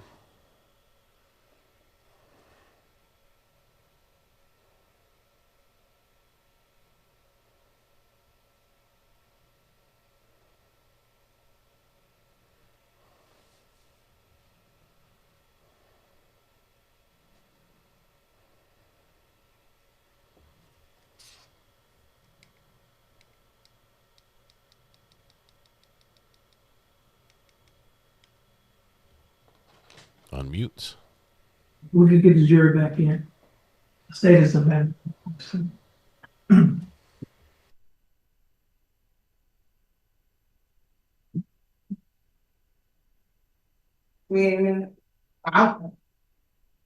Yeah, this is,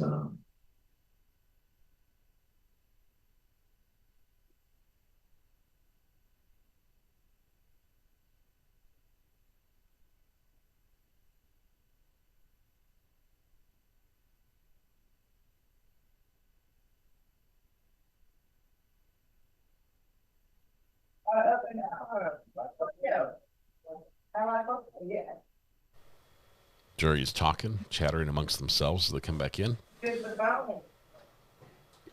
One juror beats everyone else there. Says, I want my seat back. Getting the good seat. All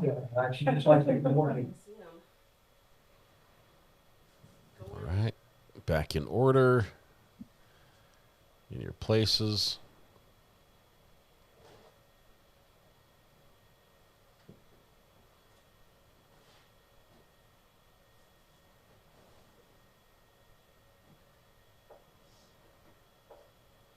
They take their notes with them? you may be seated. Interesting. Let the record reflect that the court is back in session. Let the record reflect that defendant and her attorneys present, state is present with assistant criminal district attorneys, and the jury is now present and seated in the courtroom. Mr. Vernon, you may proceed. Your Honor, the state passes the witness. Okay, at this time, Ms. Carrazzo, you have any questions? Yes, sir. Just briefly, Your Honor. Mr. Wilson. You won. Don't open the door. This is for clarification.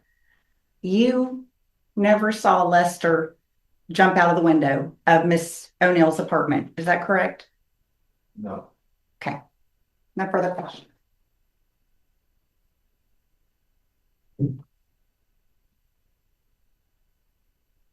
Your Honor, she just opened the door. about anyone jumping out of a window. So I'd like to continue that. Did not open the door. It was within the examination or in the scope of the direct examination. He asked him already. I was within the scope. I did not open the door. I did not. I was following up. I did not open the door. I did not get to ask that question, Your Honor, because that was outside the presence of the jury read that argument, and she was. Oh, look at that look on her face. Well, he did not ask the question. You just opened the door. Okay. Thank you, Your Honor. Mr. Wilson, on the day of the event, did you speak with someone that had recently observed an event that occurred? I wouldn't say it was like they seen it was a little further like this. I was with the officers. When one officer went one way, I went the opposite way. At the moment he was heading, when I got around the corner, the guy said he jumped out the window and ran that way. Who was So the guy who witnessed the thing, the guy who walking the dogs. So when I went back around and told the officer, I said, hey, they just said he went out the window, I pointed the way they went. That's what just flew me from there. That's all I said, and that's the information I gave. Yes, sir. And they were referring to Miss Lester's apartment. Excuse me, Miss O'Neill's apartment. Okay. And they said that they saw somebody jump out of that window there and take off from the police. Okay. That's the witness. Mr. Wilson, this is a man that you said that you saw every day walking his dog, right? What is his name? I'm not sure. I got a lot of friends that do not know his name. I gave everybody a name. Does he still reside there? When did he leave? That I can't tell you. So this witness is just magically not present and can't be found. But I can't tell you. How long did he live there? He was there before I started working though. And you've been there for 5 years, you said. Correct. So can you give a guesstimate? Maybe he was there before me. He probably lived, I'm gonna say probably about maybe a year ago, 2 years ago, something like that. Okay. But he was still there. He was there for at least some time, at least a year after this alleged incident occurred. Okay. And so if anybody was looking for him, he could have been found, right? You go to the office and give him, because they probably somebody can describe him, you know what I'm saying? Somebody ended up being. Okay. But again, you never saw him jump out of the window. Lester. No. Thank you.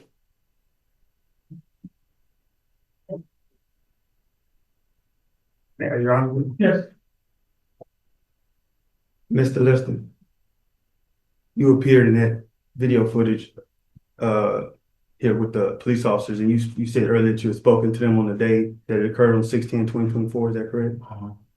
And on that day, you were saying you told the officers what you just testified to. Correct. And so your statement is consistent now about what you observed or what someone had mentioned to you that day. And do you work in that office there where they keep the tenant records?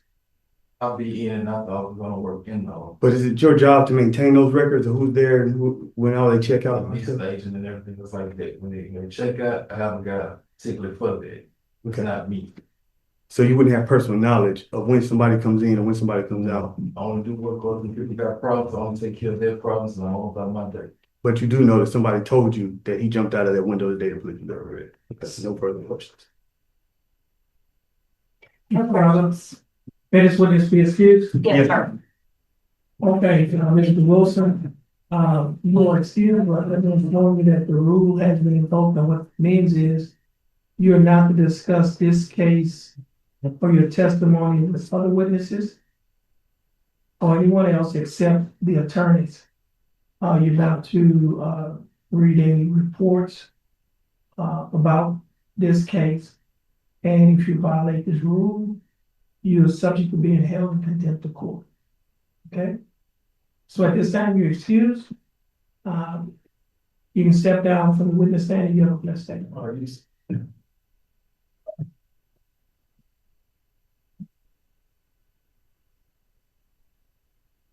State. Like to call another witness. Your Honor, at this time, the state calls Officer Green to the stand. Officer Green, Yes, sir.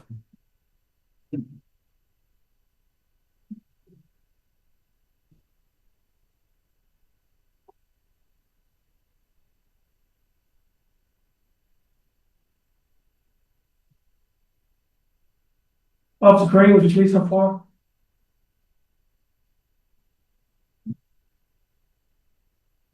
Right. Officer Green, would you please raise your right hand and swear firm and tell the truth, the whole truth, and nothing but the truth, so help you God? Yes, sir. May put your hand down. You can take the witness stand, Officer Green. You can adjust this mic and the chair.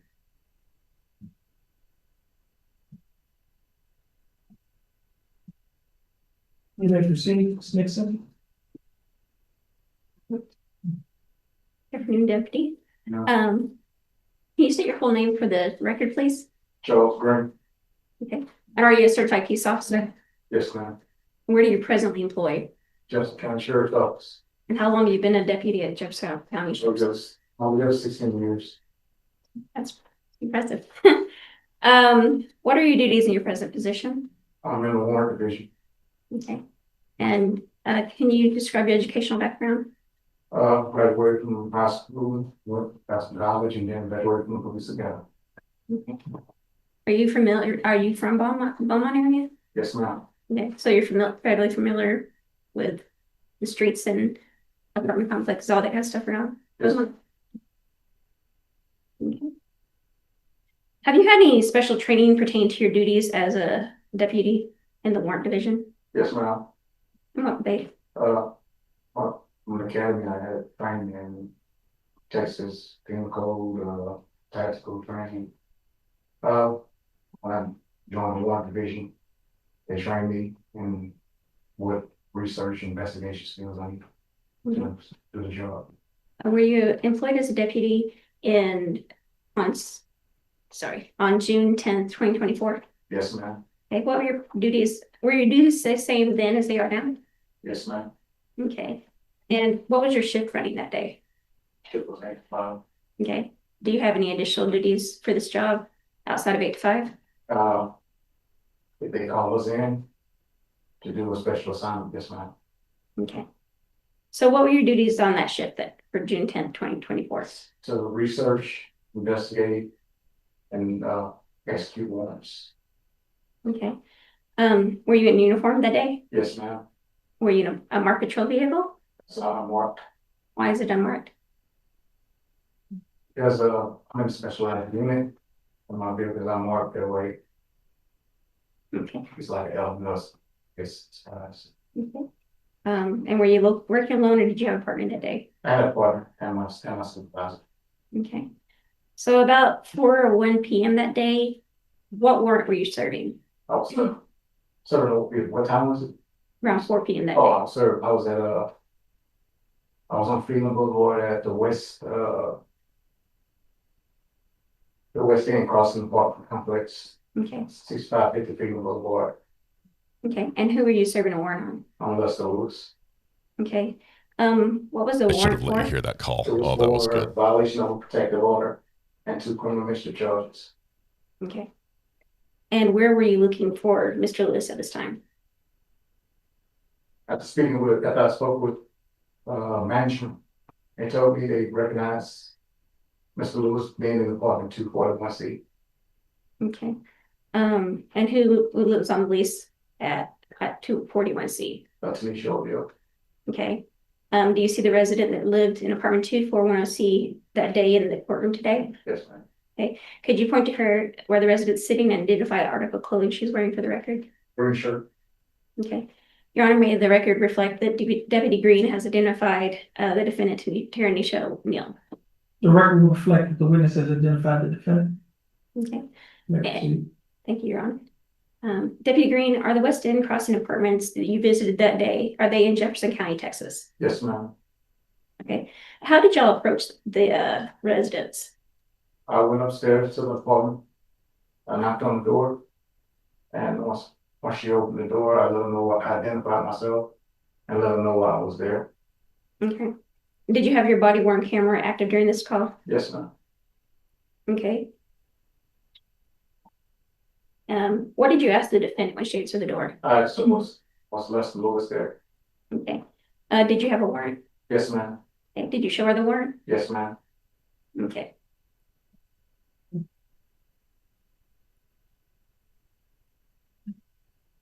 Okay, may I approach her? Yes, ma'am. Do you know what this is? Flash drive. Okay. Do you know what's on this flash drive? My life cam. Well, was this tag attached to this whenever you? Yes, ma'am. Okay, and you have watched this before? Yes, ma'am. Okay. Was this body cam footage made on the device capable of making a fair and accurate copy of events? Yes, ma'am. Okay. Are you a competent user of the device that was made, that this copy was made? Yes, ma'am. Okay. And was this recording a fair and accurate copy of events that happened that day? Yes, ma'am. Has it been altered in any manner? No, ma'am. Okay. State moves to, state, offers state's exhibit 5. No objection. No objections. That's exhibit 5. Yes, we kind of misled. Okay, state's exhibit 5 is admitted. Okay. Maybe I published, sorry, Your Honor, may I publish to the jury? Yes, you may.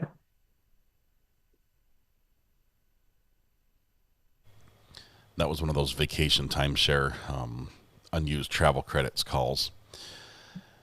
And he told me he knew I was full of poop because my lips were moving. He didn't believe me that I had a YouTube channel and that I like to put these calls on the air. He called me a talk show host.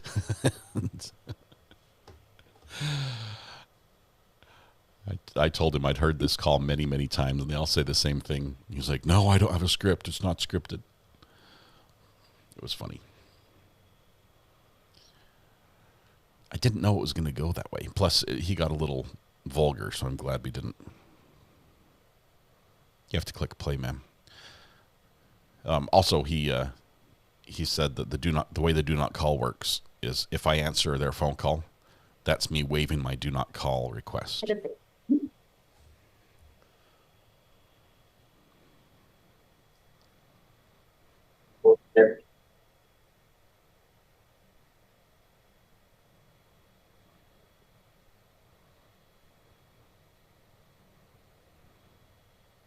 Ma'am, you're fast forwarding through the parts we want to see.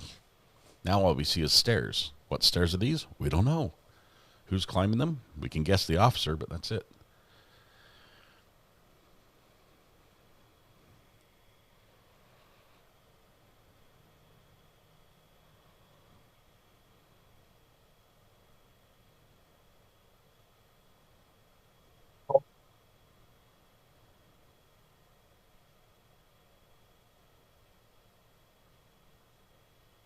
I told him if he was trying to really sell these packages, he needed to be more excited because he was like, I'm going to talk to you about your travel credits. I'm like, look, if these are really great vacations, like you say, you need to be more excited. He didn't like that.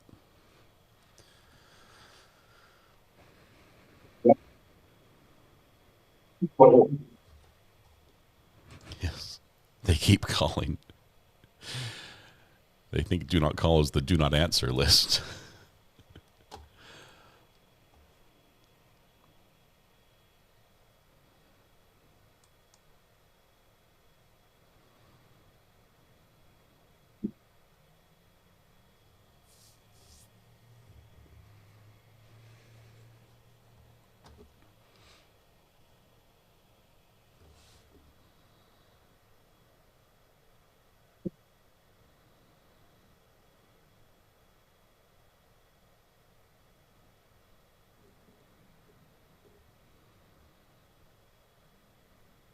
This looks like the initial knock from a different viewpoint.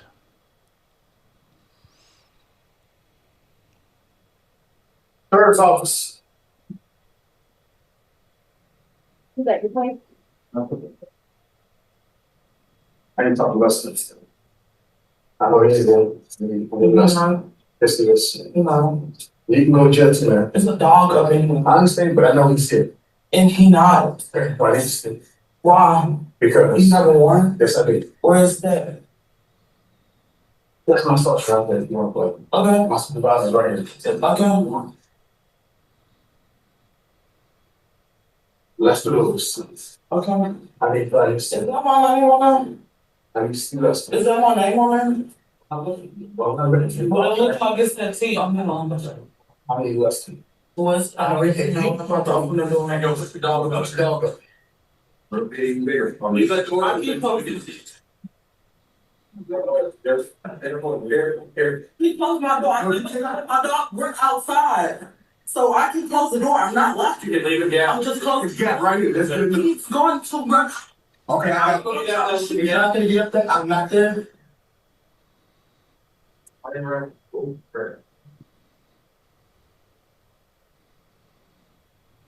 She outsmarted him. Was there a dog in there? Sausage Green. When she said she needed to clear her dog up, what did she do? She shut on. Okay. And why did you not let the door shut? Because I don't know what's behind that door. She already opened the door up and we were speaking. And for my safety and my team's safety, I would allow a house door back.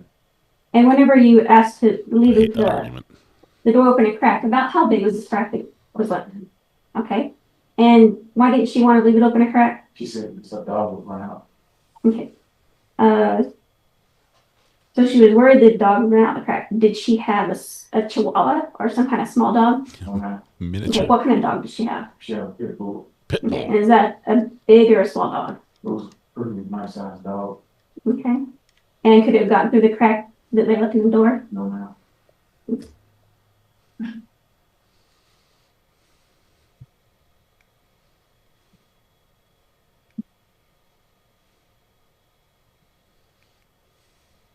Pitbull's a good sized dog.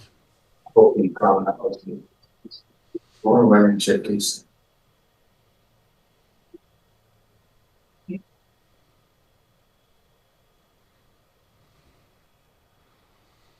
At what point did you know that you'd been had? What's wrong with you? He's not in here. That's a closet? Bathroom, maybe?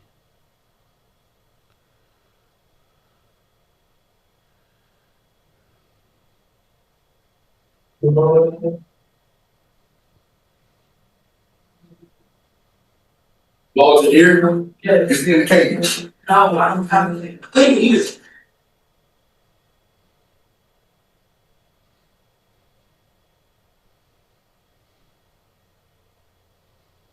Closet.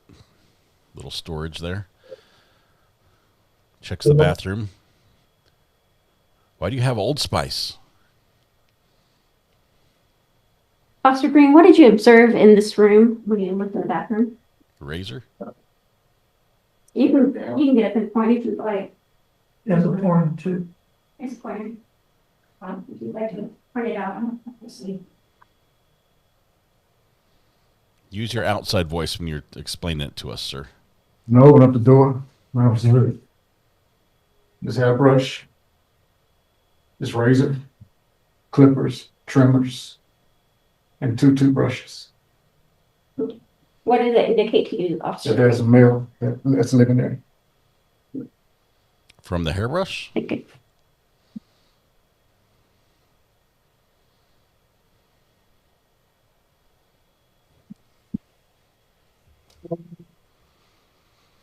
Balls in here? Yeah, it's in the cage. No, I don't have it. Can you go in the bathroom, please? Can you give me a second? I'm trying to the dog. Listen, you ain't so damn rude. I didn't even fucking know how I was. It's my fucking problem. Come in. Nobody up in here. You gonna stay in here? Why does that matter? Why do you think we're here? Why does it matter? Because he has a warrant. Okay. What do you think about that? He obviously got in trouble and needs to handle his business. Okay, well he ain't here. Where is he saying that? I don't fucking know. Alright, look, I'm down sure it. Yes, that's fine. You're a very rude person. I know the eat for it. Nobody don't hide for the fucking eat for it. You go talk to somebody about your problem.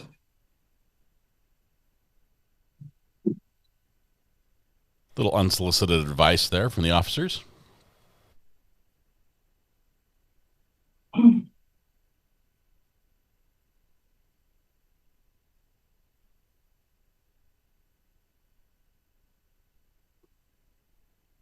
Need to talk to someone about your problems.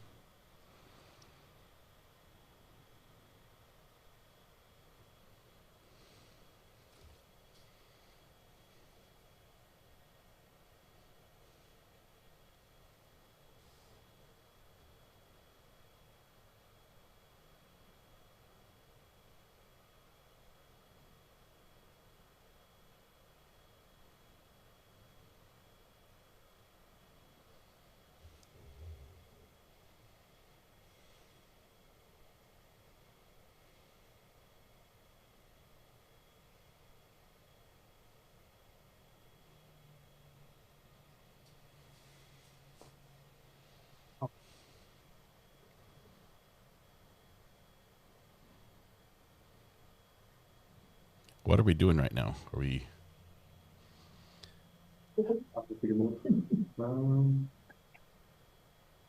passing notes, grabbing evidence,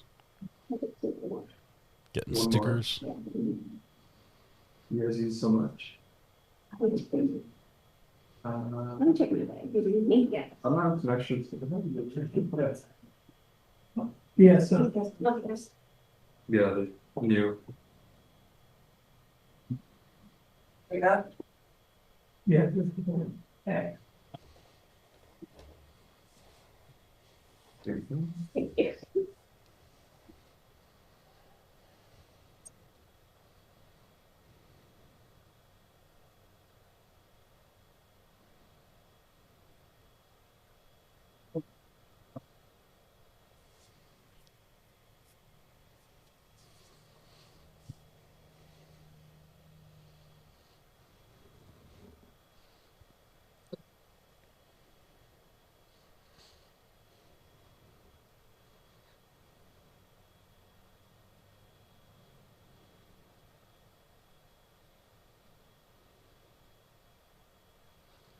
What are we waiting for? Jury's curious what's going on.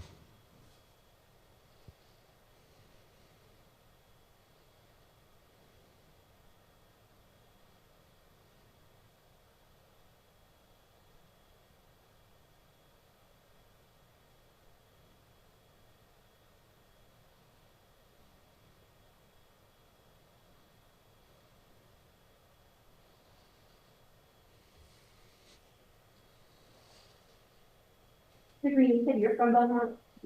You recognize the streets and area that this situation took place at? Yes, ma'am. Do you recognize what this is? It's the layout of the area of the apartment complex, the layout. Okay. And this is what street? That's Proceed. Okay. And this is the other street? That's Dowling Road, And what's this one? Ayden Boulevard. Okay. Is this the same map that we had added symbols? Yes, ma'am. Okay. And do you recognize what this is? That's the apartment complex. Okay. Just zoomed in? Yes, ma'am. Look at the symbols. Added on it. Yes, ma'am. Okay. State like to offer State Exhibit 7, 6, 7, and 8.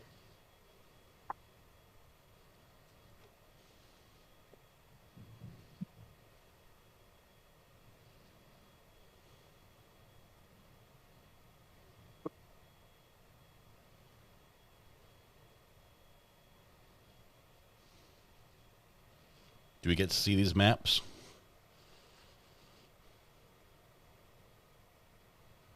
No objection. No objection. Exhibit 6, 7, and 8 are admitted.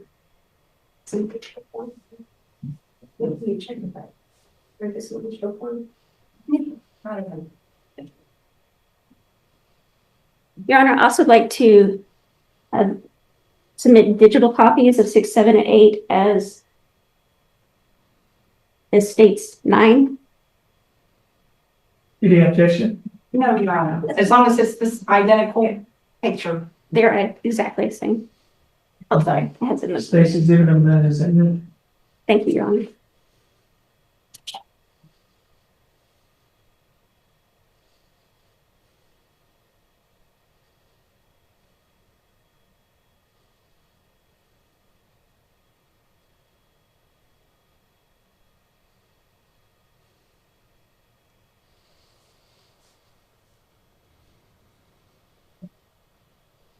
Here's the thumb drive back.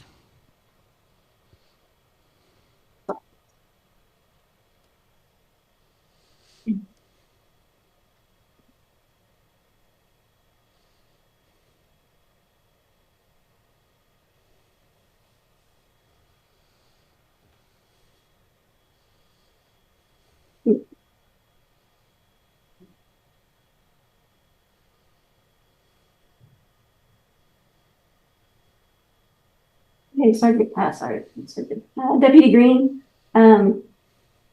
you pointed out the indications that someone was there that were in the bathroom. What other indication did you have that Lester Lewis would be at the defendant's home at that time?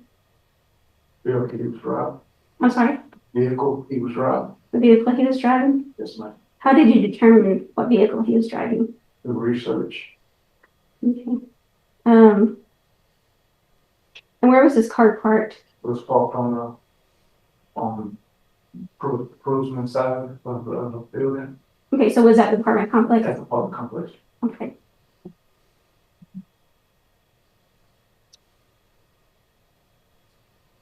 Your Honor, may I publish Exhibit 9? Yes, you may.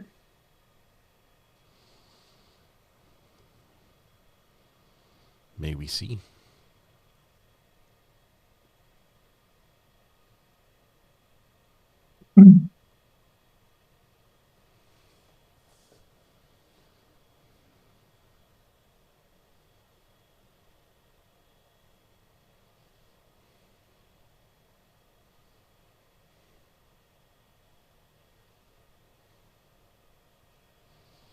There's the map. I'm the map. I'm the map. Zoom in maybe and big in the pixels.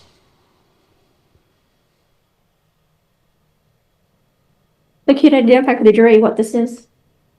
It's a map. There.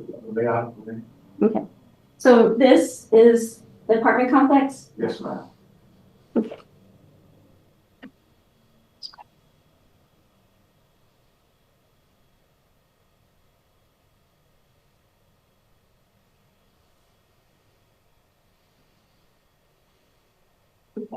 So this is just the same map that I added shapes on this. This is for the corner of the apartment complex where y'all were stating earlier. Do you agree with that statement? Yes. Okay. Pseudolized by the little star. This is right across from the window that was in earlier testimony that was without the screen. And this is a tree that is next to that. When you spoke to the maintenance man, what did you learn about where the person that exited that apartment went?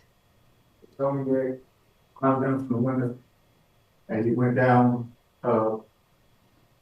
he went back up towards Dalton Creek. He went back up to 12. So, okay, this is the direction, the little triangle is the direction of where the person that exited, the direction that they ran. Yes, ma'am. Okay. Just.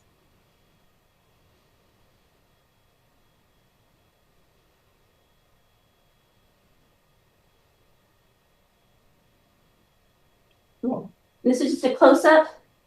And this little blue area, is that where the defendant's car was parked? Yes, ma'am. I mean, not defendant, pardon, Lester Lewis's car. Yes, ma'am. Okay. So in proxy to where it's at, this is the car. This is Miss O'Neill's apartment complex. Yes. And this is where her apartment was. Yes, ma'am. Thank you. Close by. Thanks. So with it being there at the apartment complex and with close proximity, then you reason that Lester Lewis was in the apartment, is that correct? Yes, ma'am. Okay.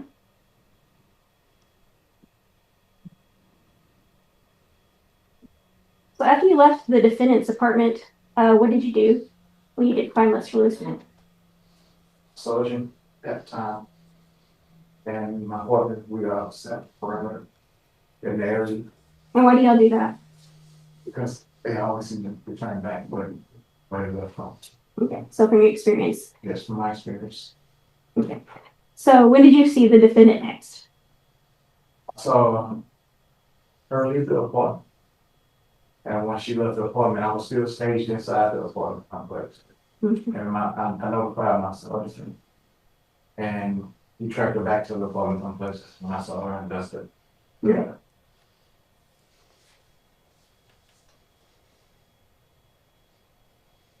Whenever you saw your sergeant with Lester Lewis and the defendant, was Lester Lewis in handcuffs? Yes. Okay, was the defendant in handcuffs? No. Okay. What did you do when you met up with your sergeant? Well, no, my sergeant instructed me to put it in cover for Okay. an apprehension. And what did you do? I cuffed her and I took possession of, I took custody of Lester. You took custody of Lester. Yeah. You cuffed her? No, they cuffed her. They cuffed her. Who's they? My sergeant and her and Deputy Ariola. Okay. But you took control of Lester. Left groups. Okay. And what did you observe while Sergeant Verdine was cuffing the defendant? She began fighting, resisting. Okay. Okay. And after they had handcuffed to the defendant, what did you do with Lester? I put him back out of the program and transported him to the jail. Next. Do you recognize this? Yes, ma'am. What is this? So, bag. What is the It's an exhibit. It's a flash drive. right? Do you know what's on this flash drive? Did you watch it? Video. Yes, ma'am. Yes. And what is it? A video of? Me taking custody of Lester Lewis and Sergeant Verdine and Deputy Ariola. Trying to get up. So what was it made on? It was made on my body cam. Okay, just body work camera. Okay. So you did watch this flash drive. Yes, ma'am. Okay. And this flash drive made as your body worn camera a advice that can make an accurate, fair copy of events that happened that day. Yes, ma'am. Okay. And are you a competent user of your body worn camera? Yes, ma'am. Okay. And just make sure you did watch this. Yes, ma'am. Okay.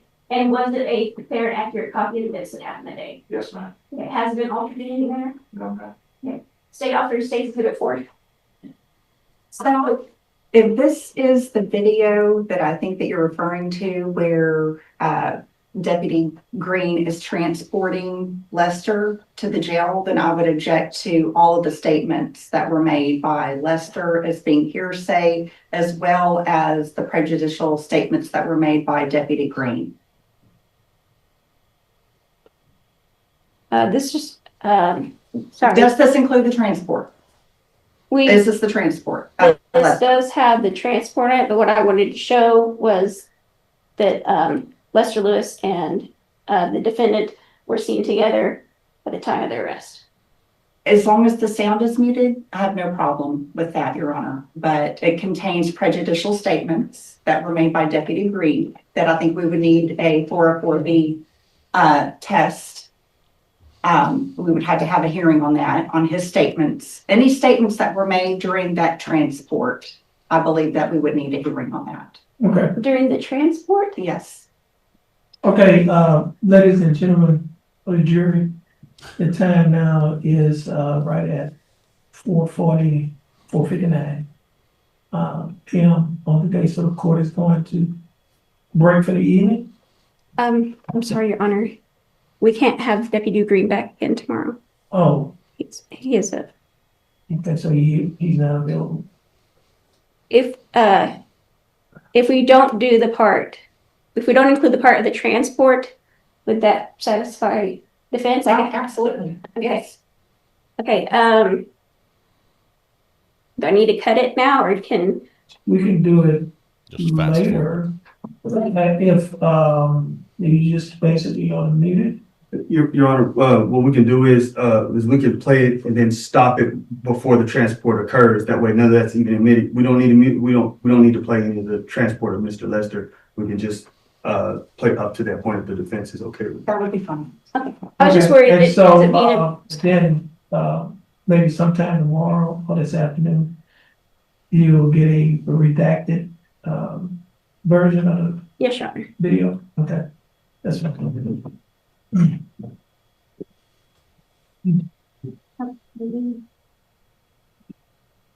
And so you have no objections, is that correct, Ms. Perezzo? As long as it doesn't show the actual transport, Your Honor. Okay. Yes. May I publish to the jury, Your Honor? Yes. And be admitted without the transport.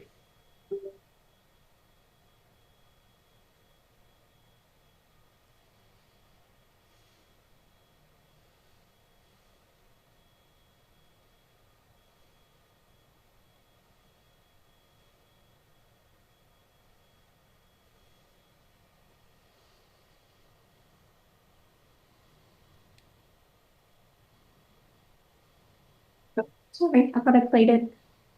Nope, you just didn't put. Oh, there we go. It just looked like it was.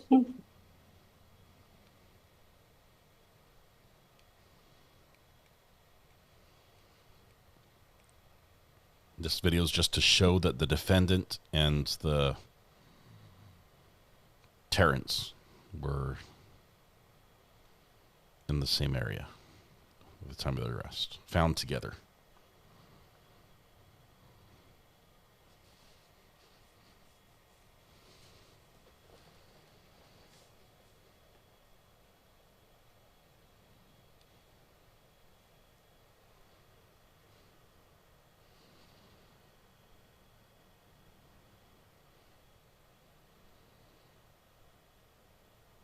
We're back in the parking lot.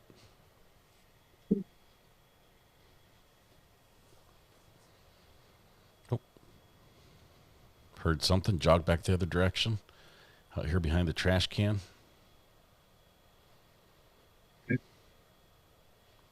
Back up the sidewalk. We're running now. We're moving. We're moving around the building. Stick to the shade because it's cooler here.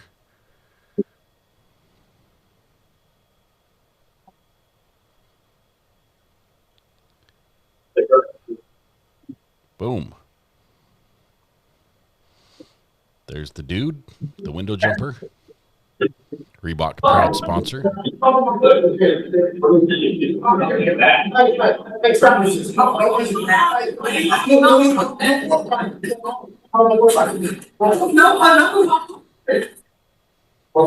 well, get what? You can keep your phone, you can keep your phone, don't worry. Don't worry, you can keep the phone. See what I'm just do? You know what I'm saying? You know, give me your hand, give me your hand, give me your hand, give me your hand, give me your hand, girl, give me your hand, give me your hand.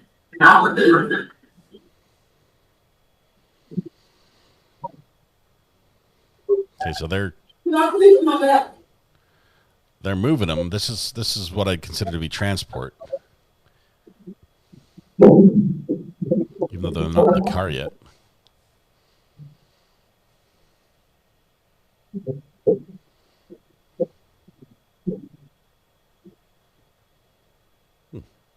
Ford F-150.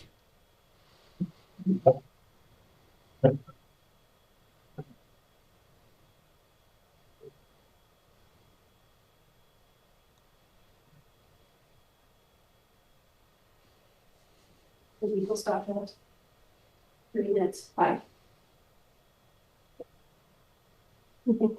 And after you left with Mr. Lester, where did y'all go? Jefferson County Jail, correctional facility. Pass the witness. Ms. Barraza? Yes, sir. Thank you.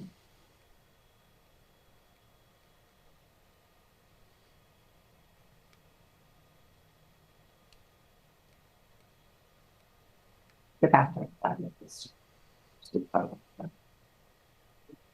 Deputy Green, When you went inside Miss O'Neill's apartment, did you ever find a screen that had been taken off of the window?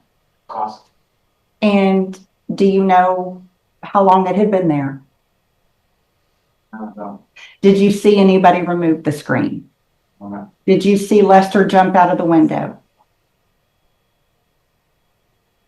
Did Miss O'Neill deny that Lester had ever been to her apartment? Okay. She just said that he hadn't been there that day or at that particular time that you came to the door, right? Yes, ma'am. Okay.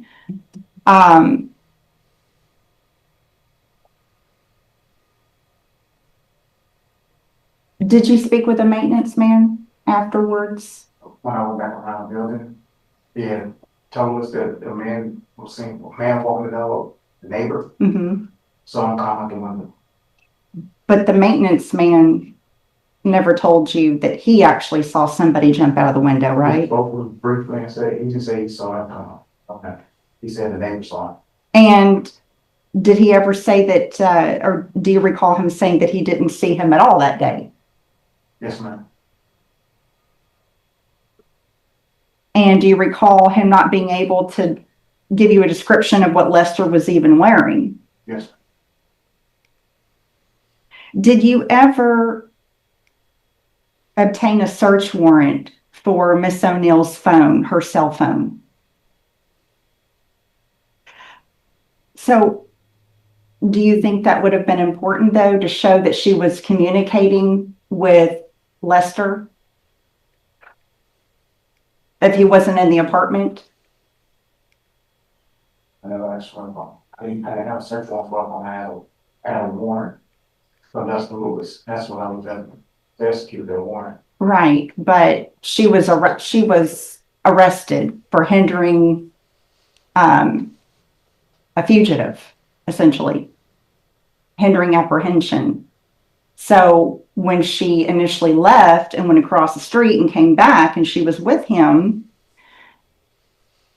wouldn't it be necessary to show that she had some sort of communication with him to warn him, or? I didn't ask for a phone. Okay. I wasn't there for that phone. And did you ever go back to the apartment complex to find this neighbor that saw Lester jump out of the window? No, ma'am. Why not? My job was done. My job was to locate Lester Lewis, and I did it. So whose job was it to investigate whether or not Miss O'Neill actually hindered and hid Lester? When I spoke with her, I told her she can go to jail for lying, for not telling me the truth. I showed her the warrant. She wanted to see it. I gave it to her. And when she saw it, she asked about her name. I wasn't there for her. I was there for Lester. And all she had to do was be truthful. Well, I understand that, sir, but when you went into her apartment, he wasn't there, right? I understand. But she was arrested still. So wouldn't it be necessary to support that she was actually hindering his apprehension by trying to ascertain if this witness actually saw him jump out of her apartment window? Yes? What you saying? Wouldn't it be important to find this individual, to get him to come down to the station and give a... David on the scene. Didn't know. He took out what they say, walk with his dog. Took out walking with his dog. We didn't see him once we made an arrest. Did you ever go back to the apartment complex to do a follow-up investigation? No, ma'am. So you just... My job was to locate Lester Lewis. Okay.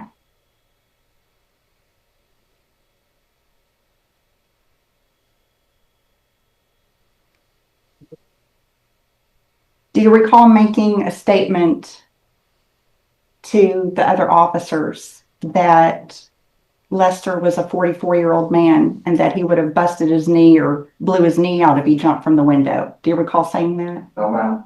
Who said that? I have no idea. I didn't say it.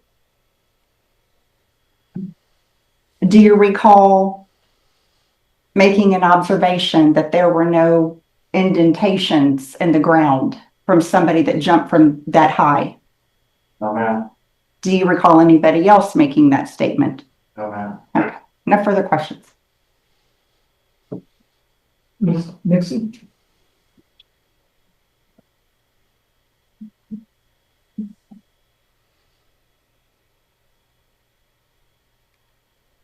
Deputy Green, Ms. Carrazzo, the defense attorney, just asked if the defendant told you if he'd ever been staying with her. Is that correct? The defense attorney just asked did y'all ask the defendant if Lester Lewis had ever stayed there? She said that he wasn't there that day. Right. So she said that he wasn't there that day. Did y'all also ask where he was staying? I recall someone that still staying there. Okay. Do you remember what she said? He's not here right now, I believe. Let me play that back just for me. She said he's not here right now. They're blowing their case against this defendant.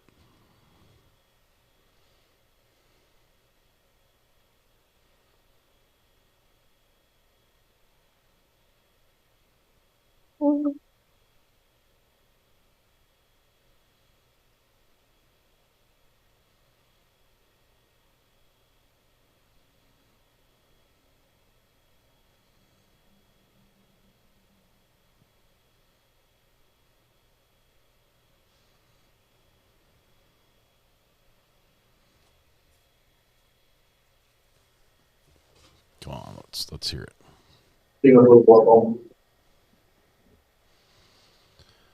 Knock on the door. Says sheriff.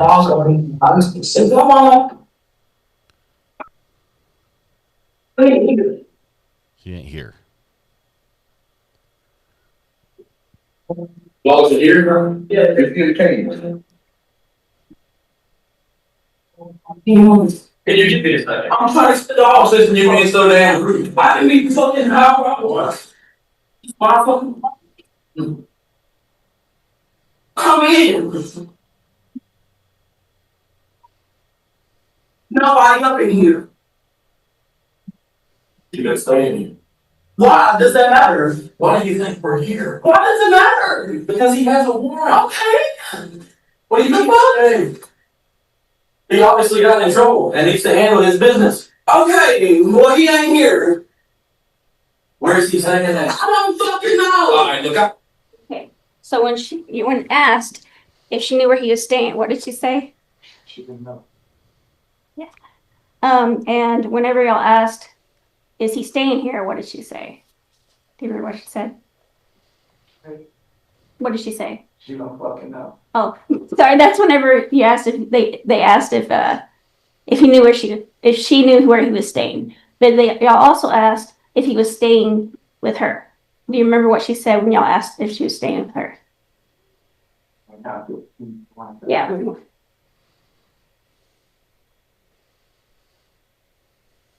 He obviously got in trouble and needs to handle his business. Okay, well he ain't here. Where's he saying that? I don't fucking know. Okay. So you gotta stay in here. Why does that matter? Why do you think we're here? Why does it matter? Because he has a warrant. Okay.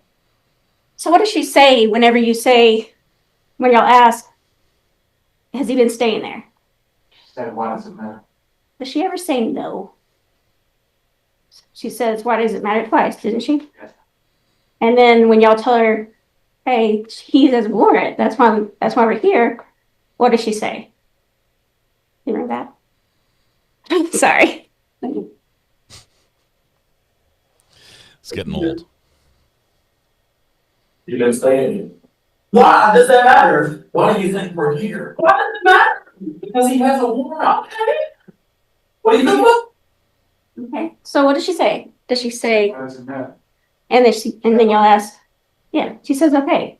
So, okay, he has a warrant, and she says whenever you ask her if he's been staying here, she says, "Why does it matter?" Is that a no? Thank you. As far as when the maintenance man told you that he hadn't seen Lester Lewis that day, So he didn't know what he was wearing. If you haven't seen someone, how would you know that? Would you know what they were wearing? No.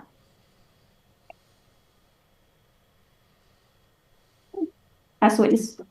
Just a few more questions. Deputy Green, Miss O'Neill knew that you had a warrant when you came to the door. You told her, you showed her, right? So any statement she made regarding whether or not Lester had been there, I mean, that it didn't change. She just said he wasn't there that day, right? Yeah. And just because he had stayed there, you don't know if he was staying there every single night, do you? He could have been staying somewhere else on occasion, right? Yes, ma'am. The car, there was a photo. It was the aerial view. There was a blue rectangle over the car. Yes, ma'am. How could you tell from that photo that Lester's car was underneath the blue rectangle? How did you know that? It's just a marker to when a car parked. But it doesn't show his car though, right? It shows a blue rectangle. When a car's parked. But you really don't know if that was the car underneath the blue rectangle, according to that photo, do you? It was a black Nissan parked outside at the very end. Let me ask you something. Yes, ma'am. How do you know that was Lester's car? Because he was driving. When? From pulled up to the phone line. Who saw him? He was seen driving. Who saw him drive the car? Witnesses, people I talked to. Witnesses that were not present that day? Well, what are the names of the witnesses that saw him driving the car? This is the scope of his investigation that led him to this house. It's I'm going to object to that statement. What's your objection? it's an investigative tool he used to locate indications of where Mr. Lester was residing at the time. So it's irrelevant to this line of question. Relevant? Objection overruled. So, did you ever run his plates? Yes, ma'am. I didn't know. I saw him. And were those plates part of this investigation? That information, was that produced and given to the district attorney's office as proof that that was Lester's car? It wasn't in his name. Well, whose name was it It in? was under Emily. So it wasn't Lester's car. That's what was driving. He was seen driving the vehicle. That's the vehicle he used to get back and forth. But you don't know the name of the witnesses, and that's nowhere mentioned in your report, right? Okay, no further questions. He's blowing it. Good defense attorney. She's picking him apart a little bit. That's all, Your Honor. Okay, next witness be excused. Yes, sir. Yes, Your Honor. Okay, officer, I need to inform you that you under the rule, and because you're under the rule, you cannot discuss this case with anyone unless you talk to the attorney. You cannot read any reports, or make any comments on, your testimony. If you violate this rule, you can be held in contempt of court. So at this And time, Lloyd, you angry free with up, you. Yes. and you have a blessed day. Yes, sir. Yes, sir. You're welcome.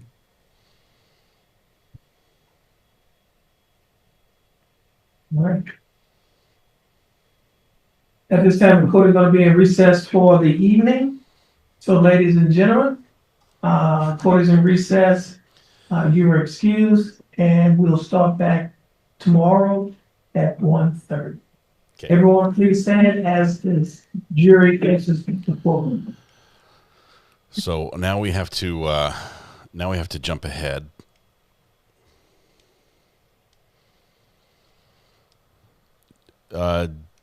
Help me here. This was one day ago.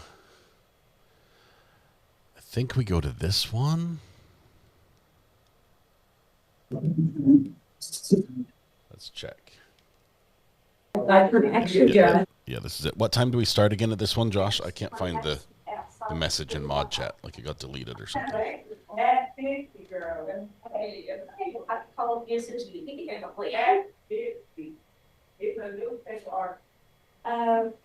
Not that I know of. Did he call you about anything? I'm scrolling way back. No. What?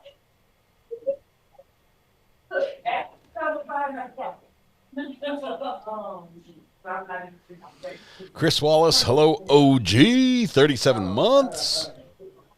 That's awesome. I've got like Afro Man pictures in mod chat, but nothing I need. Let's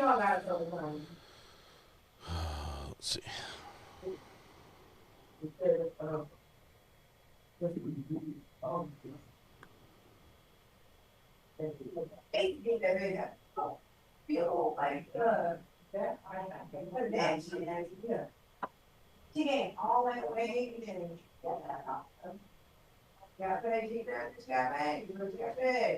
I'm not seeing anything. Hang on one second.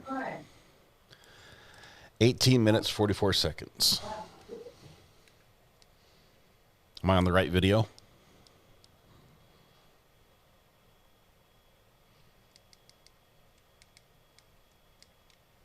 Right hand. Do you swear affirm to tell the truth, the whole truth, and nothing but the truth, so help you God? You may put your hand down. You can. Okay, we've got the jury in.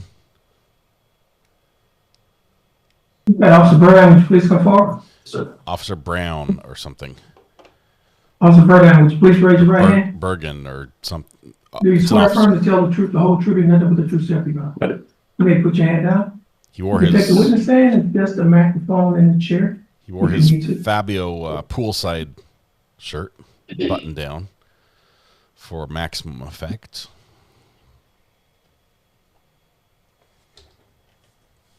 Mr. Bergen, you may proceed. Thank you, Your Honor. Lieutenant Verdine, would you please introduce yourself by stating your first and last name for the record? Yes, sir. Look how close he is to the witness. Your first name? Jared. Jared.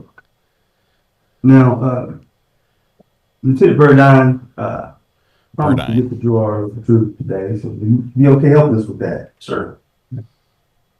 You're a lieutenant with the Sheriff's Department, is that right? Yes. Are you a duly sworn peace officer in the United States and the state of Texas? I am. And how long have you worked for the Sheriff's Department? 10 years in a day. Congratulations. 10 years and 1 day. What is your but current who's counting? Duty and your roles and responsibilities in the Sheriff's Department? So I currently serve as a rank lieutenant.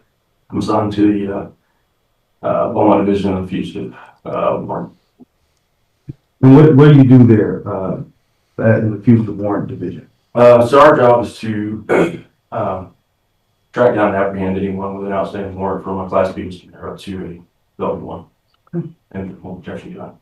Do you have any additional education as far as secondary school or academy? Yeah, I'm forced to the police academy, and then I was served 4 years in the military, some college, never quite finished that, but and then of course I've got about 55 hours of training. Okay. So, thank you for your service. Thank you. On the date of 6/10/2024, were you employed with the same agency that you're currently employed? Yes. Were your roles and responsibility back then on 6/10/2024, were they the same or were they different now? They were the same. The location was different. I was assigned at the time as a sergeant to the Port Arthur Division of the same unit. So. Okay. And then you went and worked for the Sheriff's Department? Yeah. Oh, I was still there at Sheriff's Office. Yeah, we cover all the warrant services for Jefferson County. So the difference in 24 versus now was just simply we kind of split the county into two areas. Primary focus being Port Arthur for one unit and Beaumont for the other. So And on 6/10/2024, you were assigned to the Beaumont area? I was assigned to Port Arthur, and I know it may look a little confusing with, I guess in theory what happened is, or in reality what happened is there was a warrant with an address that was assigned to Port Arthur, or Mid-County. The investigation would have led us to Beaumont. Understood.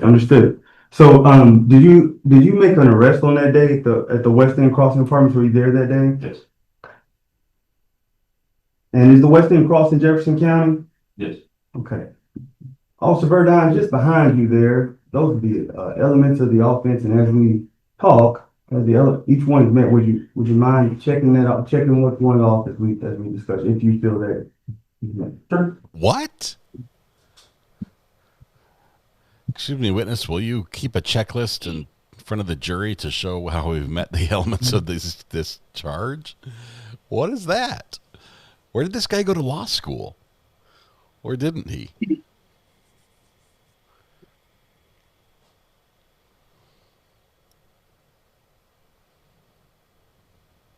This year. It's like a closing argument. A checklist of elements of the charge. When you come down, until it's been met, I'll ask you a question, then if it's been met, you go ahead and check it out. Right? So if it's not been met, you don't have to check it. This is nuts. Now, Officer Verdine, on the day of 6/10/2024, were you wearing a body camera? Yes. Did you activate it during that time when you engaged with the defendant suspect who entered the department? Did you engage that body camera activated? Yes. And are you a competent operator of that body worn camera? Yes. Officer Verdine, I am showing you what's been marked as State's Exhibit 10. Do you recognize this? Yes. Did you have a chance to review this? I did. And what is this? That should be my life here. Yes, sir. And is it a true and accurate copy of the events as they occurred in that day? Yes. Did they appear altered in any way when you? No. Okay. At this time, the state moves to offer State's Exhibit 10 and tenders to the. Objection. Objection. State's Exhibit number 10 will be admitted. Okay. Officer Verdine, I'm now showing you what's marked as State's Exhibit 11. The second part of that. Do you recognize this? Yes. What is it? It would be the seconds of camera footage. Did you have a chance to review this? Yes. And was it a true and accurate copy of your body cam as it occurred that day? Yes. Did it appear to alter in any way? At this time, the state moves to offer State's Exhibit 11 into evidence. No objection. There's no objection. State's Exhibit 11 is admitted. Now, Officer Verdine, before we jump in and play the videos, I've got some general things I'd like to ask you about. Now, when you arrived at the scene that day on 6/10/2024, who was present? Who was present with you initially when you first arrived? Deputy Charles Green. Okay. Now, when you were there, who were you attempting to arrest? Who were you looking for that day? I believe the subject name was Lester Lewis.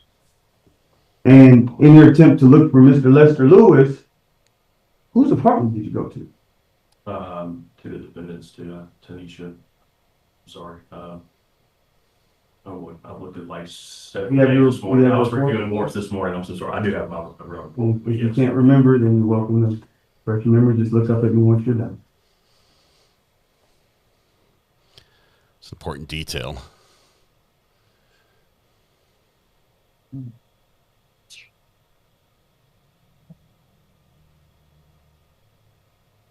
Tanisha. I'm sorry. Tanisha O'Neill, but not Tanisha. Okay. So you were looking to arrest Mr. Lester for an outstanding warrant, and you went to Miss O'Neill's apartment. Is that correct? And what's the name of that apartment? Do you recall? West End Crossing. Now, it's West End Crossing in Jefferson County, Texas. It is. There's a note on there, Jefferson County, Texas. All right. Now, do you recall the specific apartment number? I do not. That's okay. know that would be in here as well. 241 C. And to your knowledge, is that Miss O'Neill's apartment? Yes, that was my understanding. Now, how did you know, Mr. Lester would be at Miss O'Neill's specific apartment on that specific day at that specific time? He could have been anywhere else in the world. How did you know? How did your team know? So this was Mr. Lewis was Deputy Green's investigation.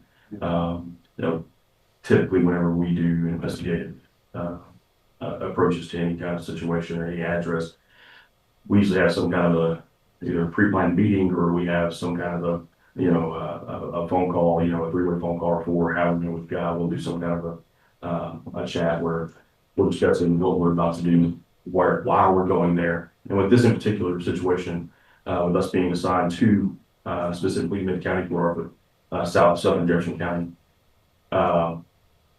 for us, when we push over into Beaumont, if that's necessary, that usually goes up our chain of command for approval. So this was something that he called me with, stating that his investigation had led him to believe that he was located at this apartment with Ms. O'Neill. And I don't remember what he said the relation was, but there was supposed to be some sort of relation there. And that he had done I believe, had done a drive-by of the apartment and the vehicle was supposed to be there. So. Okay. And did the intelligence pan out? Did it result in a successful arrest? It did. When we showed up in the area, the vehicle was there. Back. So that's when we made a decision to go ahead and get out and approach them. Now, without looking at these videos, during your attempt to arrest Mr. Lester, was there a time when you weren't able to do what you need to do to execute the arrest? Well, we were prevented from entering the residence to start with, or at least looking to see if he was in there. Mm-hmm. We were met with a lot of uncooperative behavior, and so there's times we go to addresses where the person we're looking for may not be there. They may be at a store, or they may be at work or something along those lines, and typically it's a pretty simple deal. Hey, this is why we're here. You might as well take a look and see if they're in your residence. And we were having a lot of resistance on that, especially with the proof we had that he was there. So. Okay.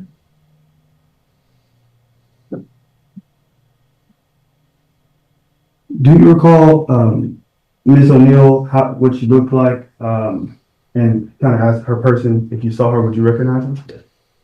If Ms. O'Neill's present in the room, will you please identify her? Yeah, she's sitting there meeting with her. Your Honor, may the record reflect that the witness has identified the defendant. The record will reflect that the witness has identified the defendant. Now, was Mr. Lester arrested and transported subsequent to the resistance that you described and the blocking? Was he arrested on that same day when you and your team received resistance from this? On the same day, yes.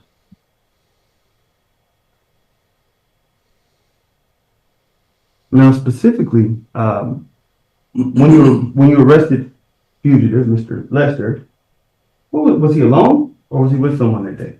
No, he was accompanied by Miss O'Neill. He was accompanied by Miss O'Neill. Where were they when they were arrested? In a breezeway of the same apartment building that her residence was in. Now, between the time that you first attempted to get in and find Mr. Lester, but were obstructed, or I got that resistance in your words. What happened after that? Did y'all leave, or what happened after y'all were unsuccessful in being able to locate him the first time you entered the apartment? So we had some, we kind of checked around the area, and Deputy Ariola got on the radio and advised us that he had been met by a maintenance man or some kind of apartment employee around the backside of her building, and that he stated he saw a male suspect, or a male subject rather, jump out of a window. I'm going to have to object to that. That testimony is in contravention of the testimony given by Deputy Green and the maintenance man. The maintenance man did not see Lester jump out of the window. So that's in contravention to the evidence. It's a mischaracterization of the evidence that's already You been actually presented. suspend. Apparently Lieutenant that didn't Burdine, happen. during your investigation at that time, did you come to learn that Mr. Lester had jumped from the window? Yes, I know we met with an employee there, so whoever the employee was, somehow there was a male subject that had jumped from the window. And we were advised of that. I said it below. All right, at this time, I ask permission to publish. You have permission to publish. The list has not been checked at all.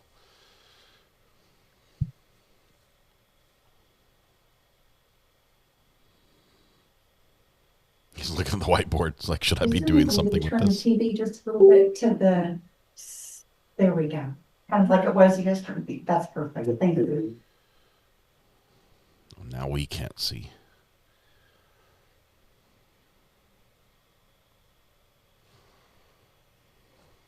Kim, thanks for the Unk Alert.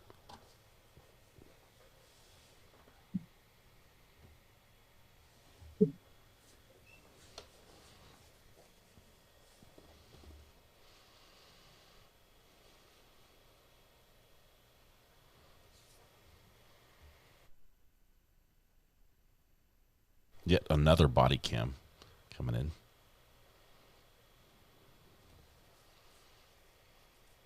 Do like cases with lots of body cam.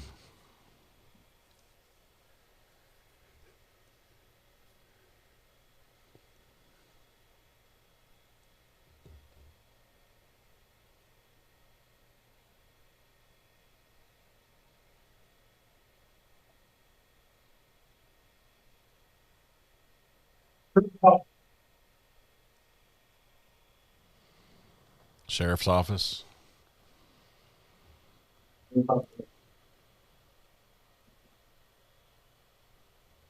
Officer Burdine, who was that? Miss O'Neill. That's the defendant. Would you mind checking that box there off the elements if you agree that's the defendant? Now, Officer Burdine, I'd object to this if exhibit. you can come around here and identify this date for us. This is the strangest. June 10th, 2024. Yes, sir. And if you would, check that next box off for us.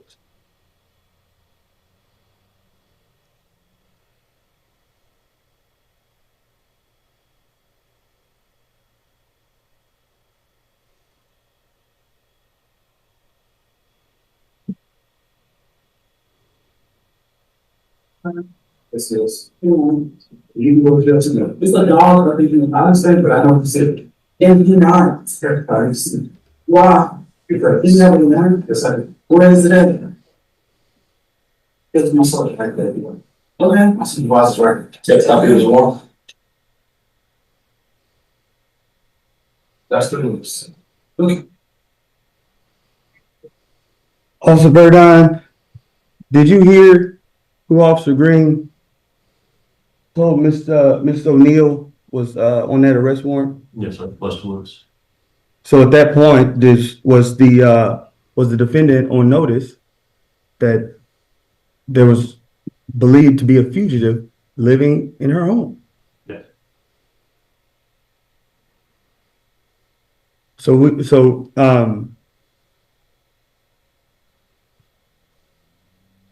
going to proceed and watch the rest of the video here. Okay. Well, I'm looking for you. I'll get that be on there. Like I said, too. They go put your dog out there. Leave that door open so we can see in there. Officer Verdun, what did you ask Miss O'Neill to do?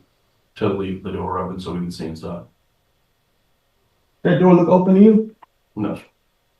Did she comply with what you asked her to do?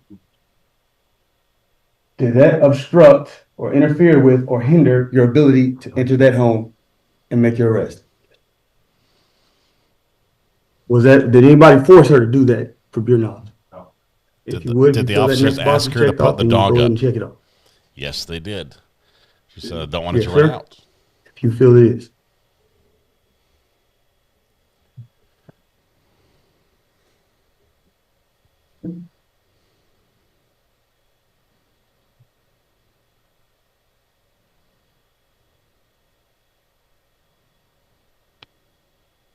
And what's Officer Green doing here? He's trying to keep the door from closing. Was he successful at that? Not at that moment. He wasn't.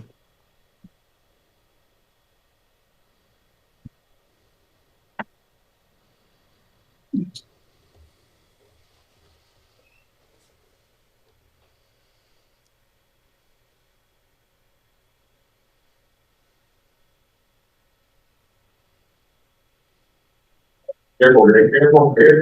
I can close my door outside. So I can close the door. I'm not. You can leave a gap open so we can make sure that we're safe. He's going to run out. Can I go get out of that little gap? Get up there. I'm not there.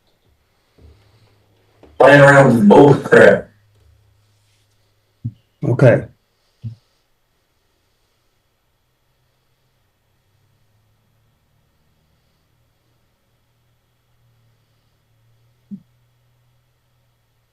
At this point, she's gone away. She's closed. She had closed the door, and now she's saying she's going to go put her dog away. Is that correct?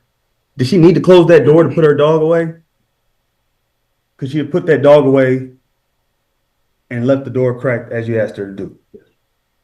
Now, why'd y'all want her to leave the door cracked so you could? Why'd you want her to leave that door cracked? It gives us an angle to see what's going on there.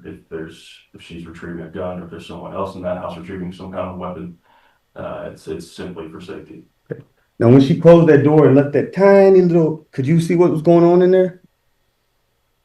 See an angle, okay. But at least it also allows us to hear a little better for things of that nature. So and oftentimes when this kind of situation arises, of course, I know each one is different, but oftentimes when this, things through training and experience, and you see this door closes, it locks, and then the fugitive is hidden or runs, and we're never able to find them from that residence. So.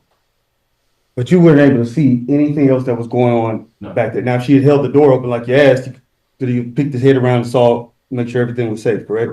But he couldn't do that because why couldn't he do that? Why couldn't he stick his head in there and see what's going on? Allow that. Did that conceal what was going on inside that apartment for me?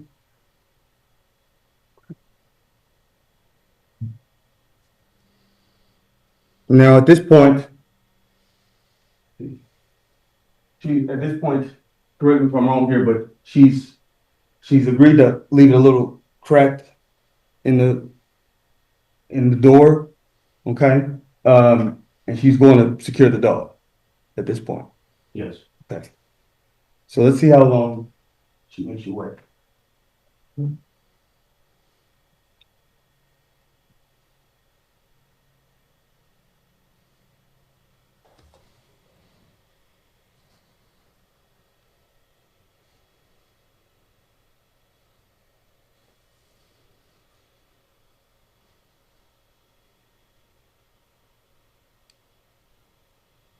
First question for you is,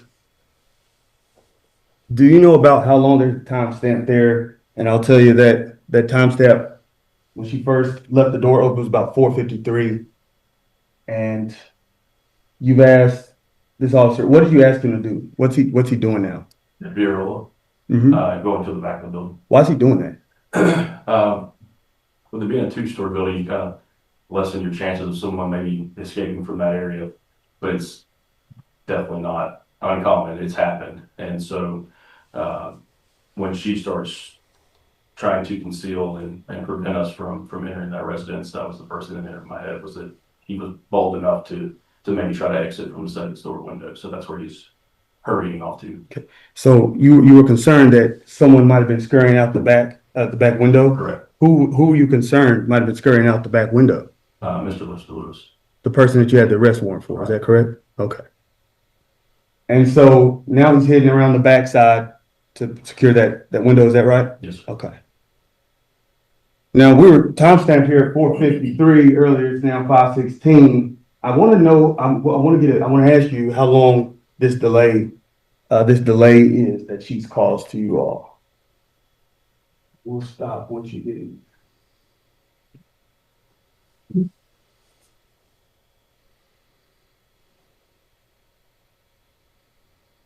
The timestamp reads 5:22.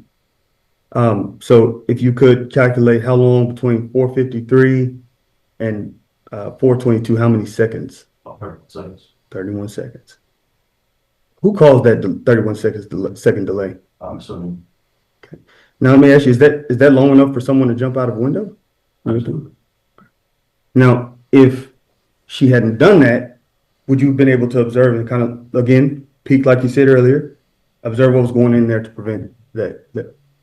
Yes, and if I can elaborate just a little bit on that.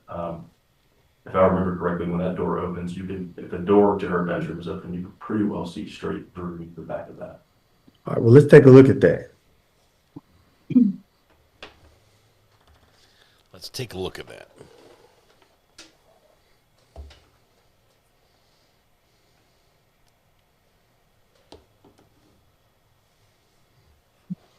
All that. We're doing he's not in here.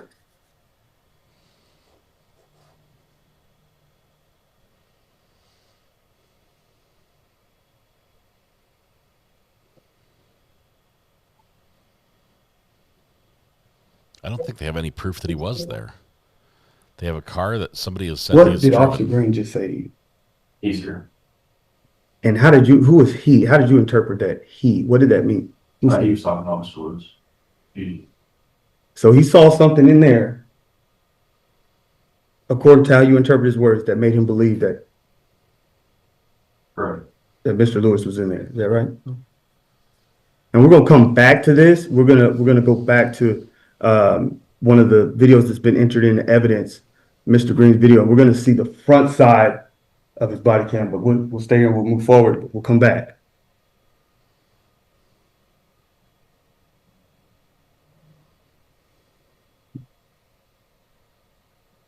The dog's here. Yeah, it's in the cage. No, I don't think.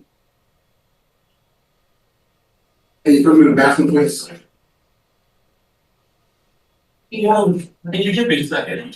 The dog says you're being so damn rude. I can be fucking hot where I want. This is my fucking problem. Come in. I'm trying to. The dog says you're being so damn rude. I can be fucking hot where I want.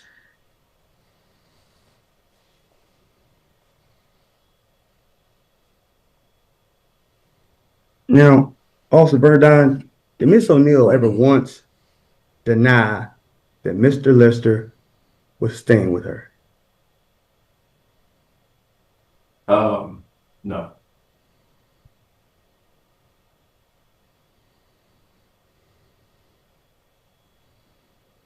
That's good for her defense.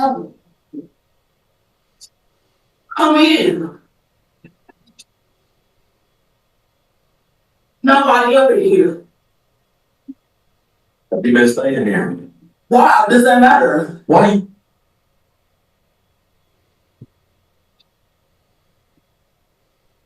Nobody over here. You missed. Mr. Burdine, what does Officer Green appear to be doing there? Looking out the window. Looking out the window. Why would he? In your opinion, why does an officer look out the window when they're coming into a room? In your opinion, based on your training experience, See if somebody else is out there. See if somebody exited from there.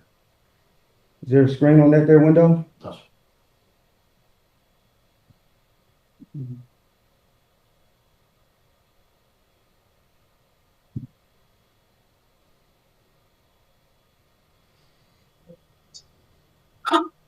Officer Burdine, how many beds do you see there on that floor? I'm sorry. How many beds do you see there on that, in that apartment room, in her bedroom? From where I'm looking, I see one. If you can come a little closer. I can only see one. Come a little closer.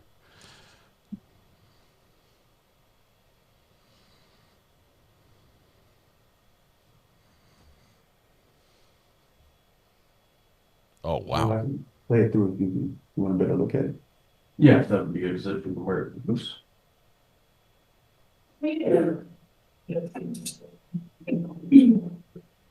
Nobody over here. Has he been staying here?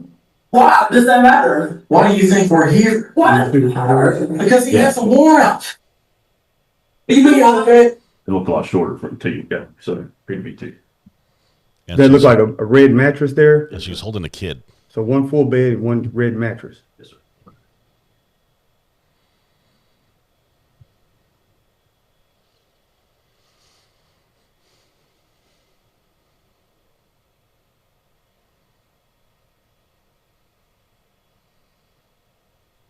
Okay. Now, Officer Verdine, there were some words that the defendant had for you.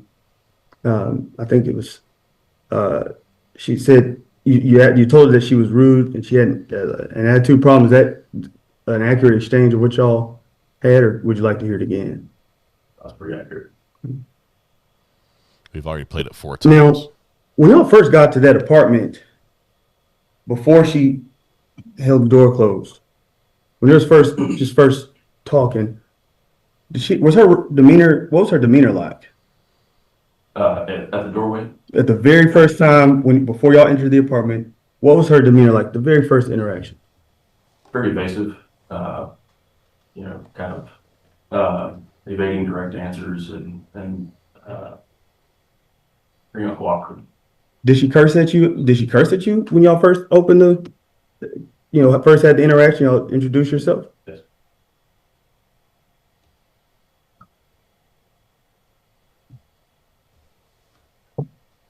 And all the way throughout this exchange, to the point she was arrested, was she still cursing at you the entire time? Yes.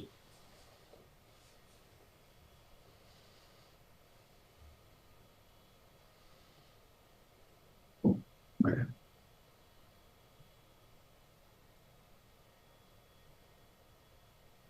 Now, Officer Verdine, will you come please and tell us what time, the date and time that this ends, if you can't see it? Looks like 1,439 hours and 53 seconds. Yes, sir. And so what time is that in? 2:39. 2:39 p.m.? Yes. And what's the date there? 6/10 of 2024.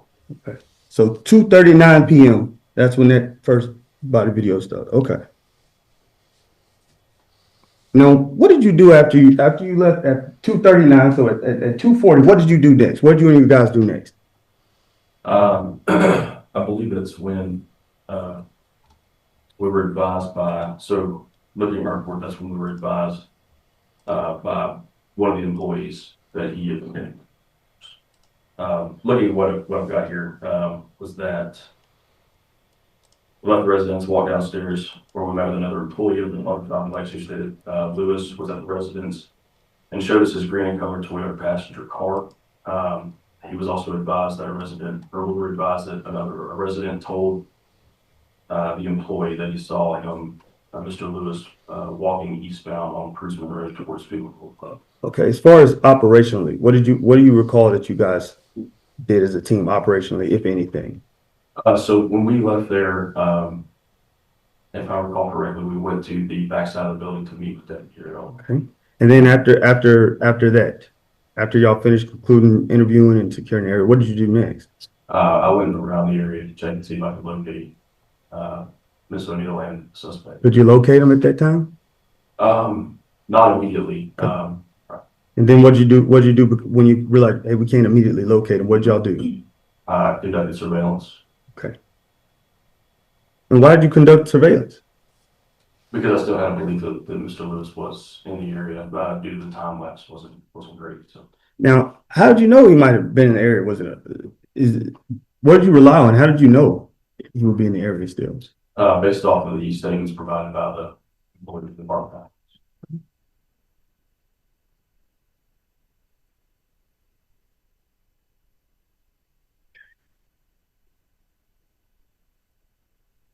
Permission to publish states exhibit 11, Your Honor.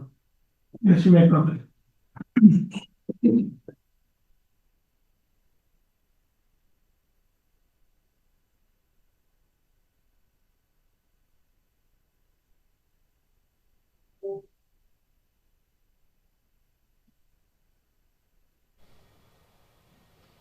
I think the defense attorney might rip this witness apart a little bit.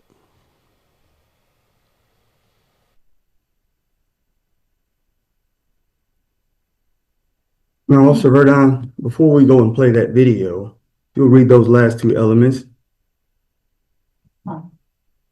Did you want to? Okay.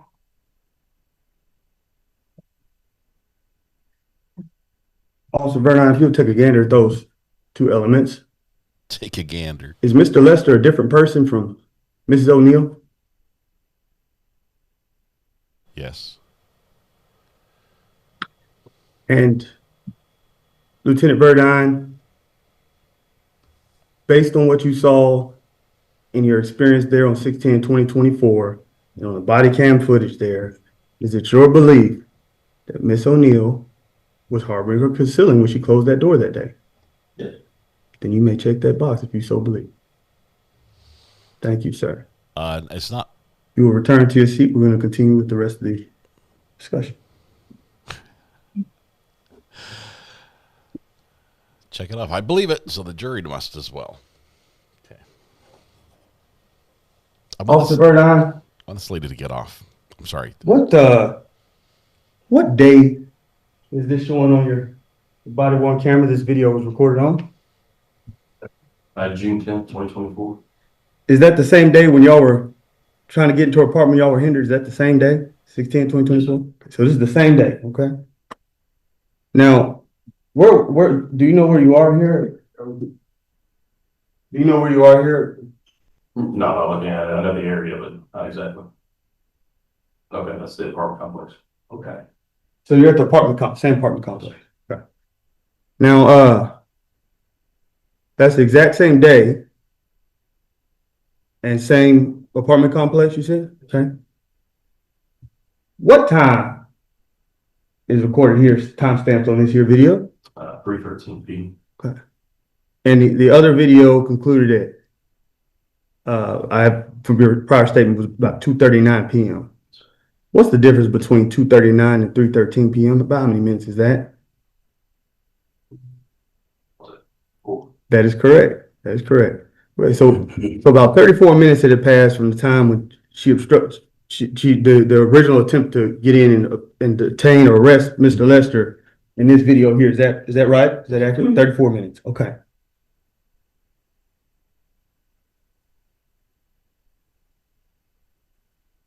And that would have been 34 minutes after Mr. Lester would have, of what you guys came to understand, your team came to understand, jumped from the backside of the window. Is that right? 34 minutes later. Okay.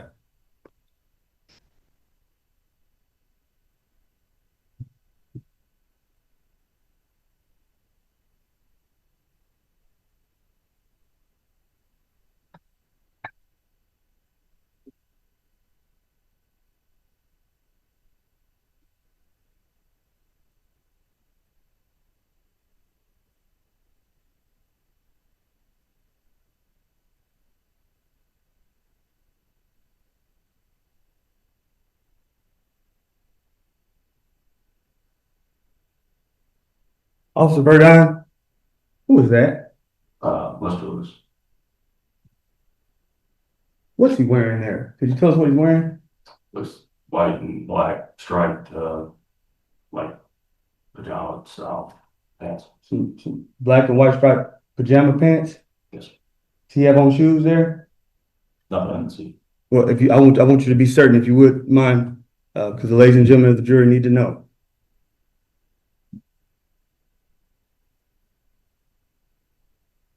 No, he's not.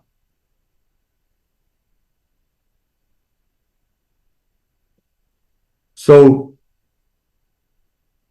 you're walking here about 34, 35 minutes at this point, 1 minute past. 35 minutes later, after the first attempt, and you walk around and you see Mr. Lewis, Lester, the man that you all were trying to arrest. That is that right? Correct. And he's got on pajamas, no shoes, and no shirt. Is that right?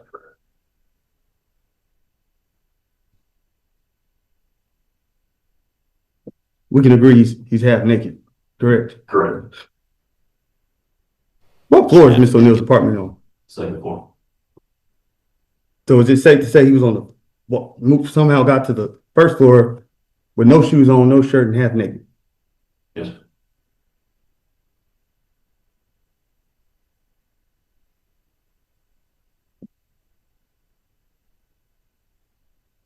Now, do you know at this time? Do you know how far away that is from her, specifically Miss O'Neill's apartment?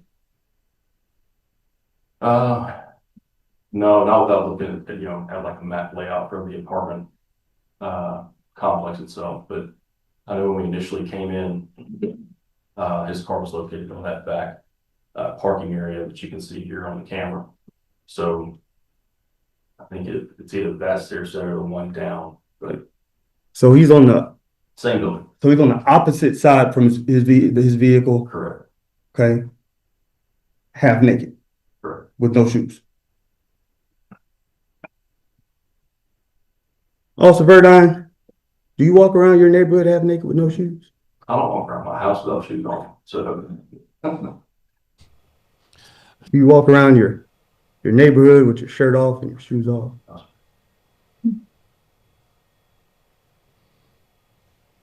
When you have your pajamas on, your shoes off, and your shirt off, what are you typically doing? Objection relevance.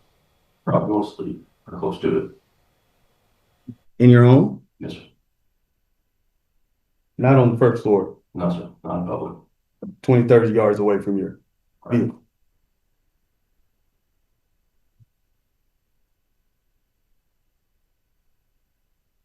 Where do you believe Mr. Lester came from? Dressed that way. His residence.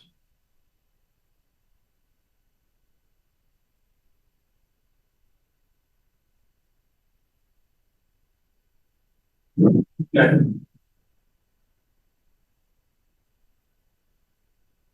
Lieutenant Vardine, who's standing with Mr. Lester? Miss O'Neill.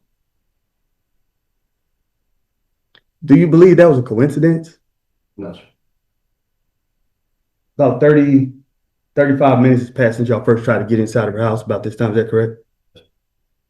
And now, and when you asked her, when y'all were trying to get her apartment, what is she, and you asked her, do you know where he's at? Does he live here? What was her, do you remember her response? He's not here. He's not here. He's not here. 34 minutes later, what happens? It's back to the apartment complex. Half naked. Now, what does your common sense tell you? Was this a coincidence for them two to link up just 35 minutes later? Do you believe that was a coincidence? Sir, there's not a whole lot of coincidences in this job. There's not a lot of coincidences in this job? Yes. Do you believe that was coordinated? Yes.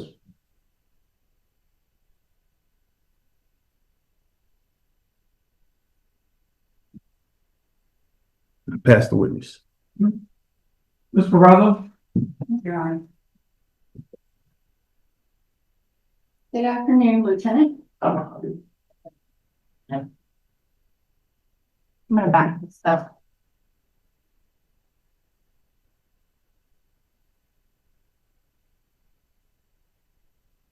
Were you the officer or the law enforcement officer that arrested Mr. Lewis? No. Did you ever question Mr. Lewis after this day? Okay. Were you aware that Mr. Lewis had friends that resided in this apartment complex? No, I was not. Did anybody and well, let me ask, did you ever go back to the apartment complex to interview any of potential friends of Mr. Lewis's that resided in this apartment complex? No, ma'am, I did not. Well, do you think it's possible that he could have been staying at one of those friends' apartments on the stay in question? No, not dating question, no. We also had some confirmation from apartment management that he was staying at that location. Well, but my question was, if you were aware that he had friends that resided there, and your response was no, right? Right. So you don't think that's a possibility that that's where he was? I think if it's a possibility, it's extremely might be one.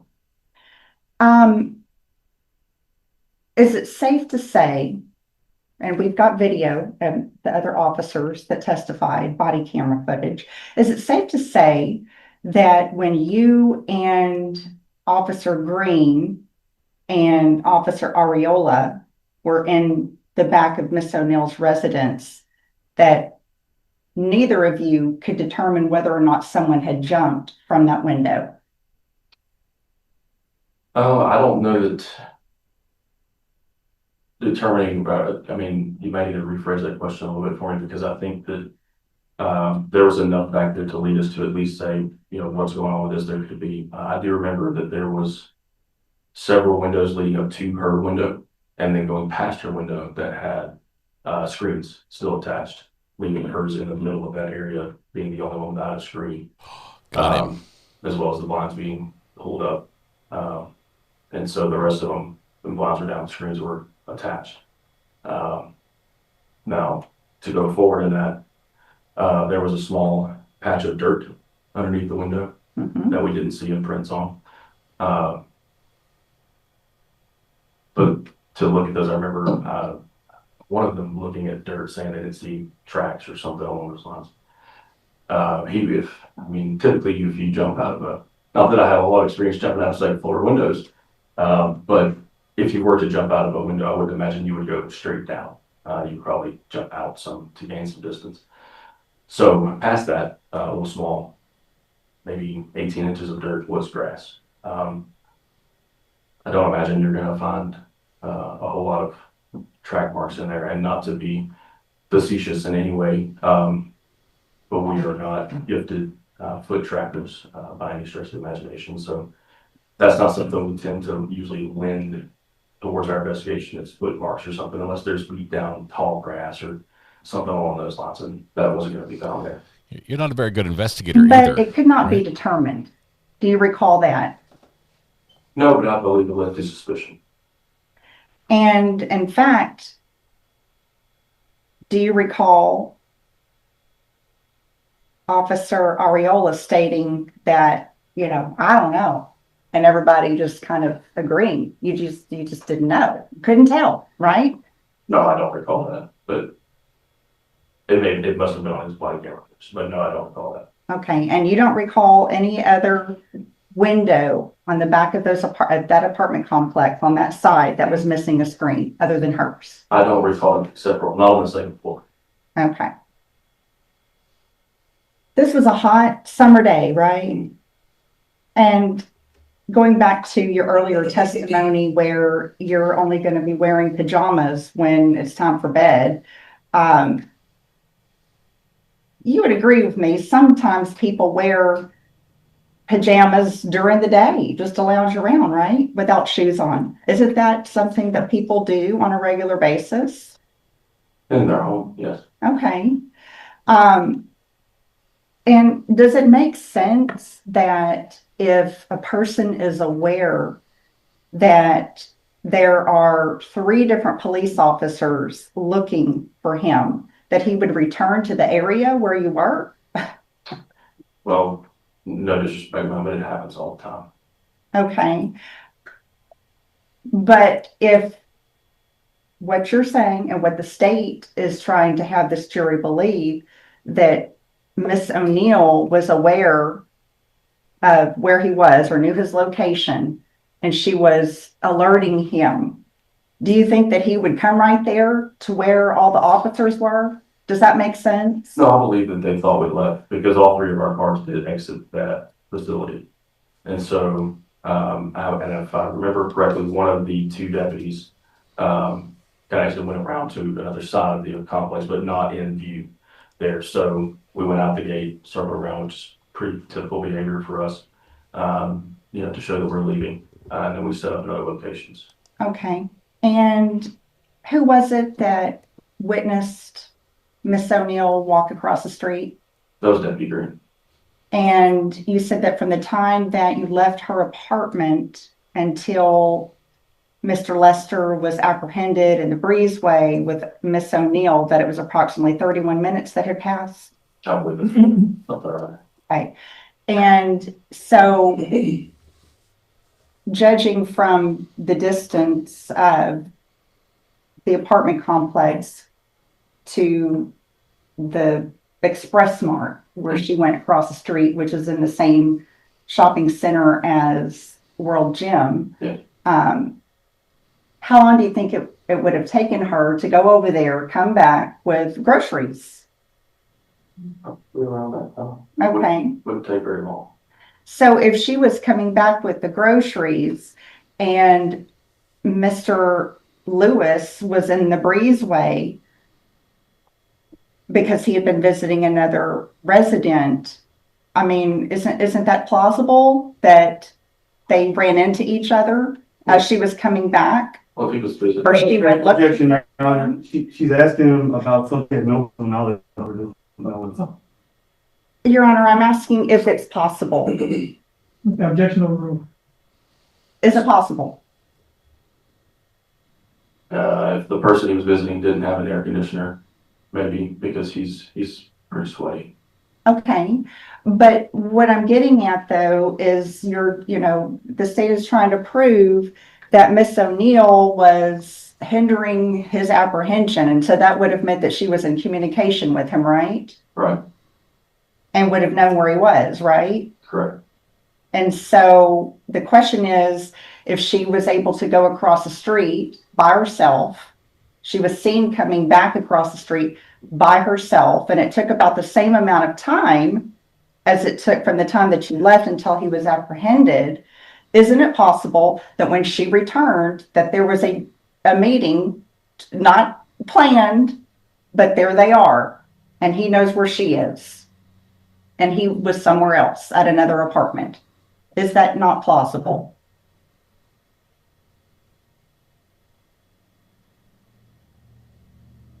My answer to that is no, not given the totality of the circumstances. Did she have a phone? She did. Did you look at her phone? I did not, because I didn't have a warrant to do so. Could you have gotten a warrant after she was arrested? Investigators could. That's not something we typically do on a standard charge like this, at least for the warrant. But it would prove that she was communicating with him, right? Possibly. Because there really was no evidence that he was in that apartment whenever you got there, right? There was some things that were observed that led to some concrete suspicion and reasonable suspicion that there was another person living in that apartment with her. That wasn't my question. I'm talking about that exact day, that exact time when you went there to arrest him. There really was no proof that he was there at that time, was there? No.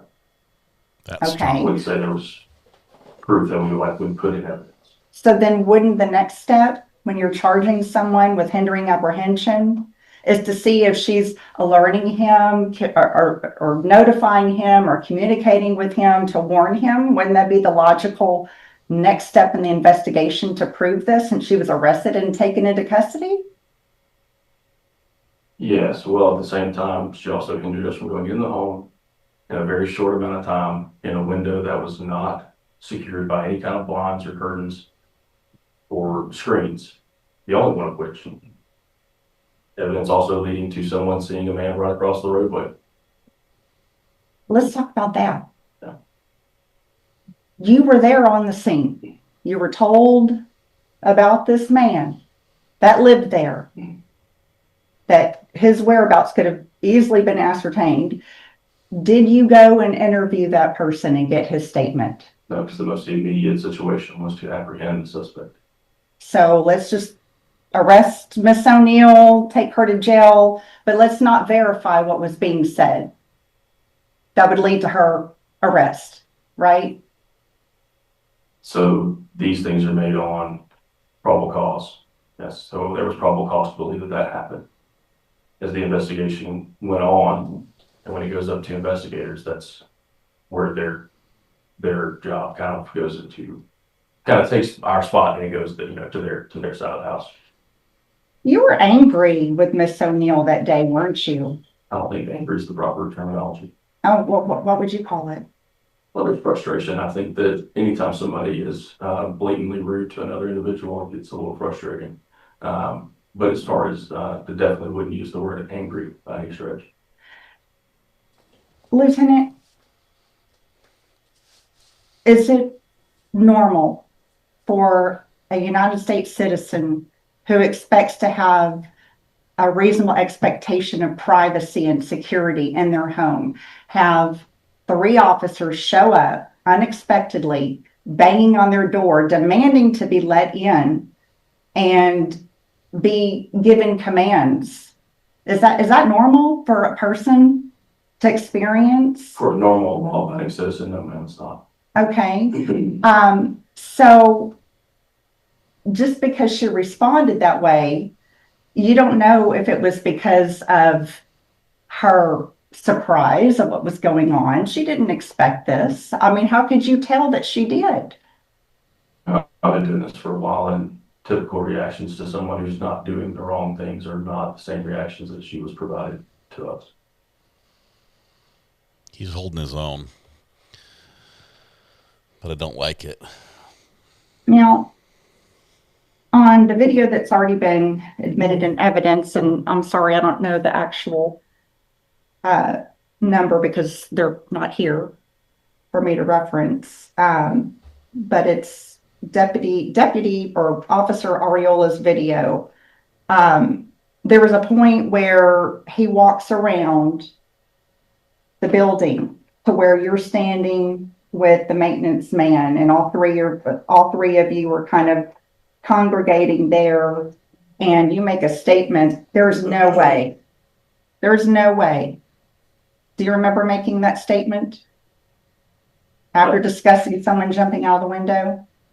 No, but I can see you making that statement more along the lines of, like, there's no way somebody in their right mind would jump out of that window, but that doesn't mean it doesn't happen. It happens to us more than often.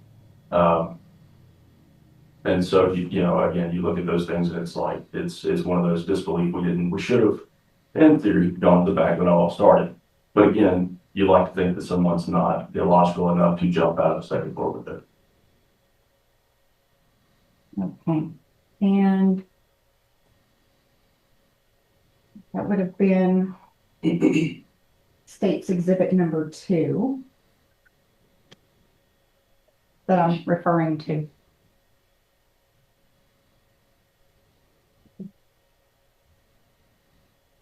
Do you have a pretty good knowledge of distance, gauging distance of things? I think so. So can you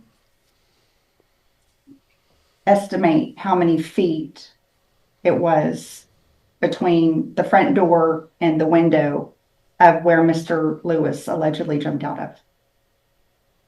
40 feet, somewhere around there. And it's a small apartment, right? So within that short period of time, and it being relatively close, and the floors were bare too, wouldn't you hear somebody trying to get out of the window and removing the screen and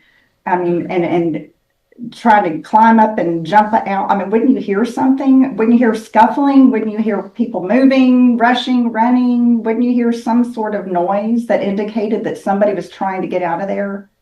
Well, not necessarily. Well, maybe, but not being able to decipher that noise is a different kind of situation. And I don't know that he actually removed the screen at that time or if it was already removed. I'm not trying to speculate to when it was removed. However, she was also trying to catch her dog or doing those things and locking or shutting that door where she put the dog in the room. in the meantime, we were also, outside discussing things with each other, and I think, that's when Deputy Earl went away. So there was a lot of movement and noise going on our side and hers. What kind of cars did you and Officer Ariola arrive in? Were they marked or unmarked? They were unmarked black Explorers, I believe we had both of us at the time. Did you have the lights activated? No. Okay.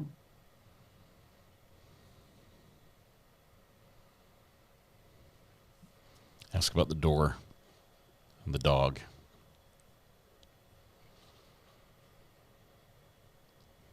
Did you have personal knowledge of how often Mr. Lewis stayed at Miss O'Neill's apartment?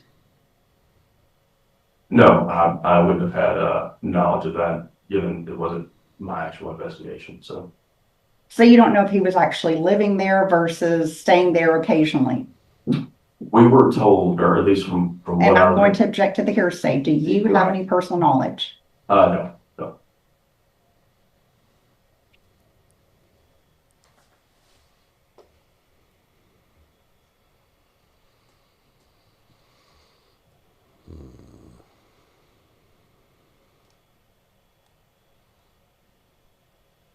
The initial investigation into Mr. Lewis's whereabouts started in Port Arthur. Is that what you said earlier? Yeah, so, and that's a little more simplistic than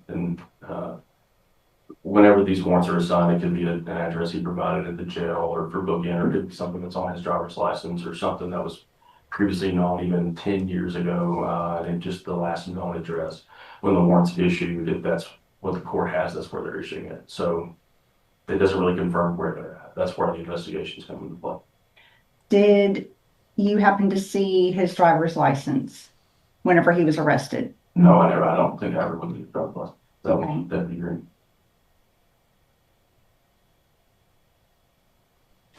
But whatever Deputy Green found out regarding his whereabouts, it began with a Port Arthur address, right? Correct. And you don't know anything further than what you've already testified to. You don't know if that's where he normally resides. You don't know if he has a place there in his own name that he's leasing. You don't have any of that information, right? No, I do not. Okay.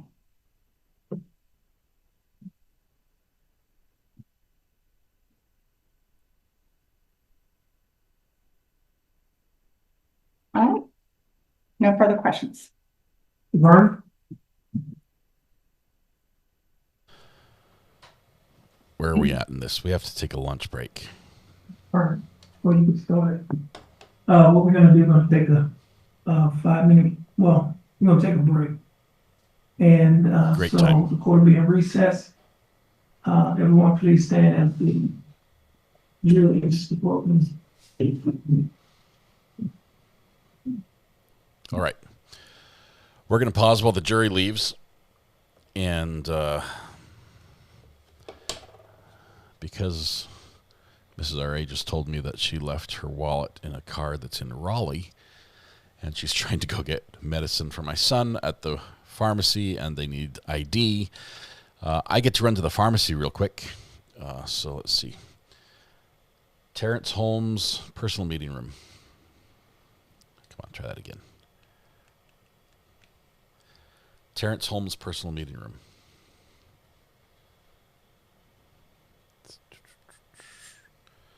Where's that?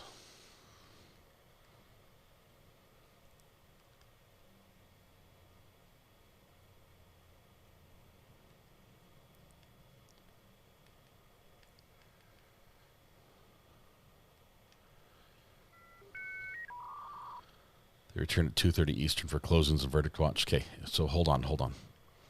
Trying to go to the channel to see.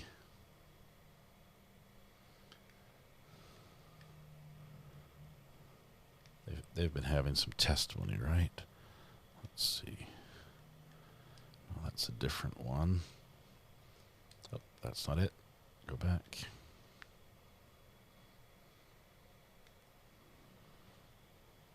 There's supposed to be a pink shirt version of this, right?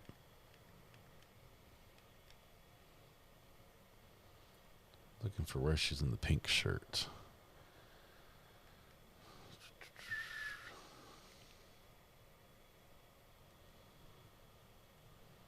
I cannot find it.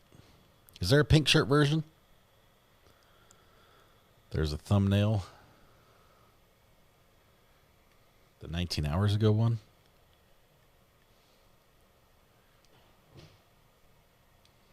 That's not it.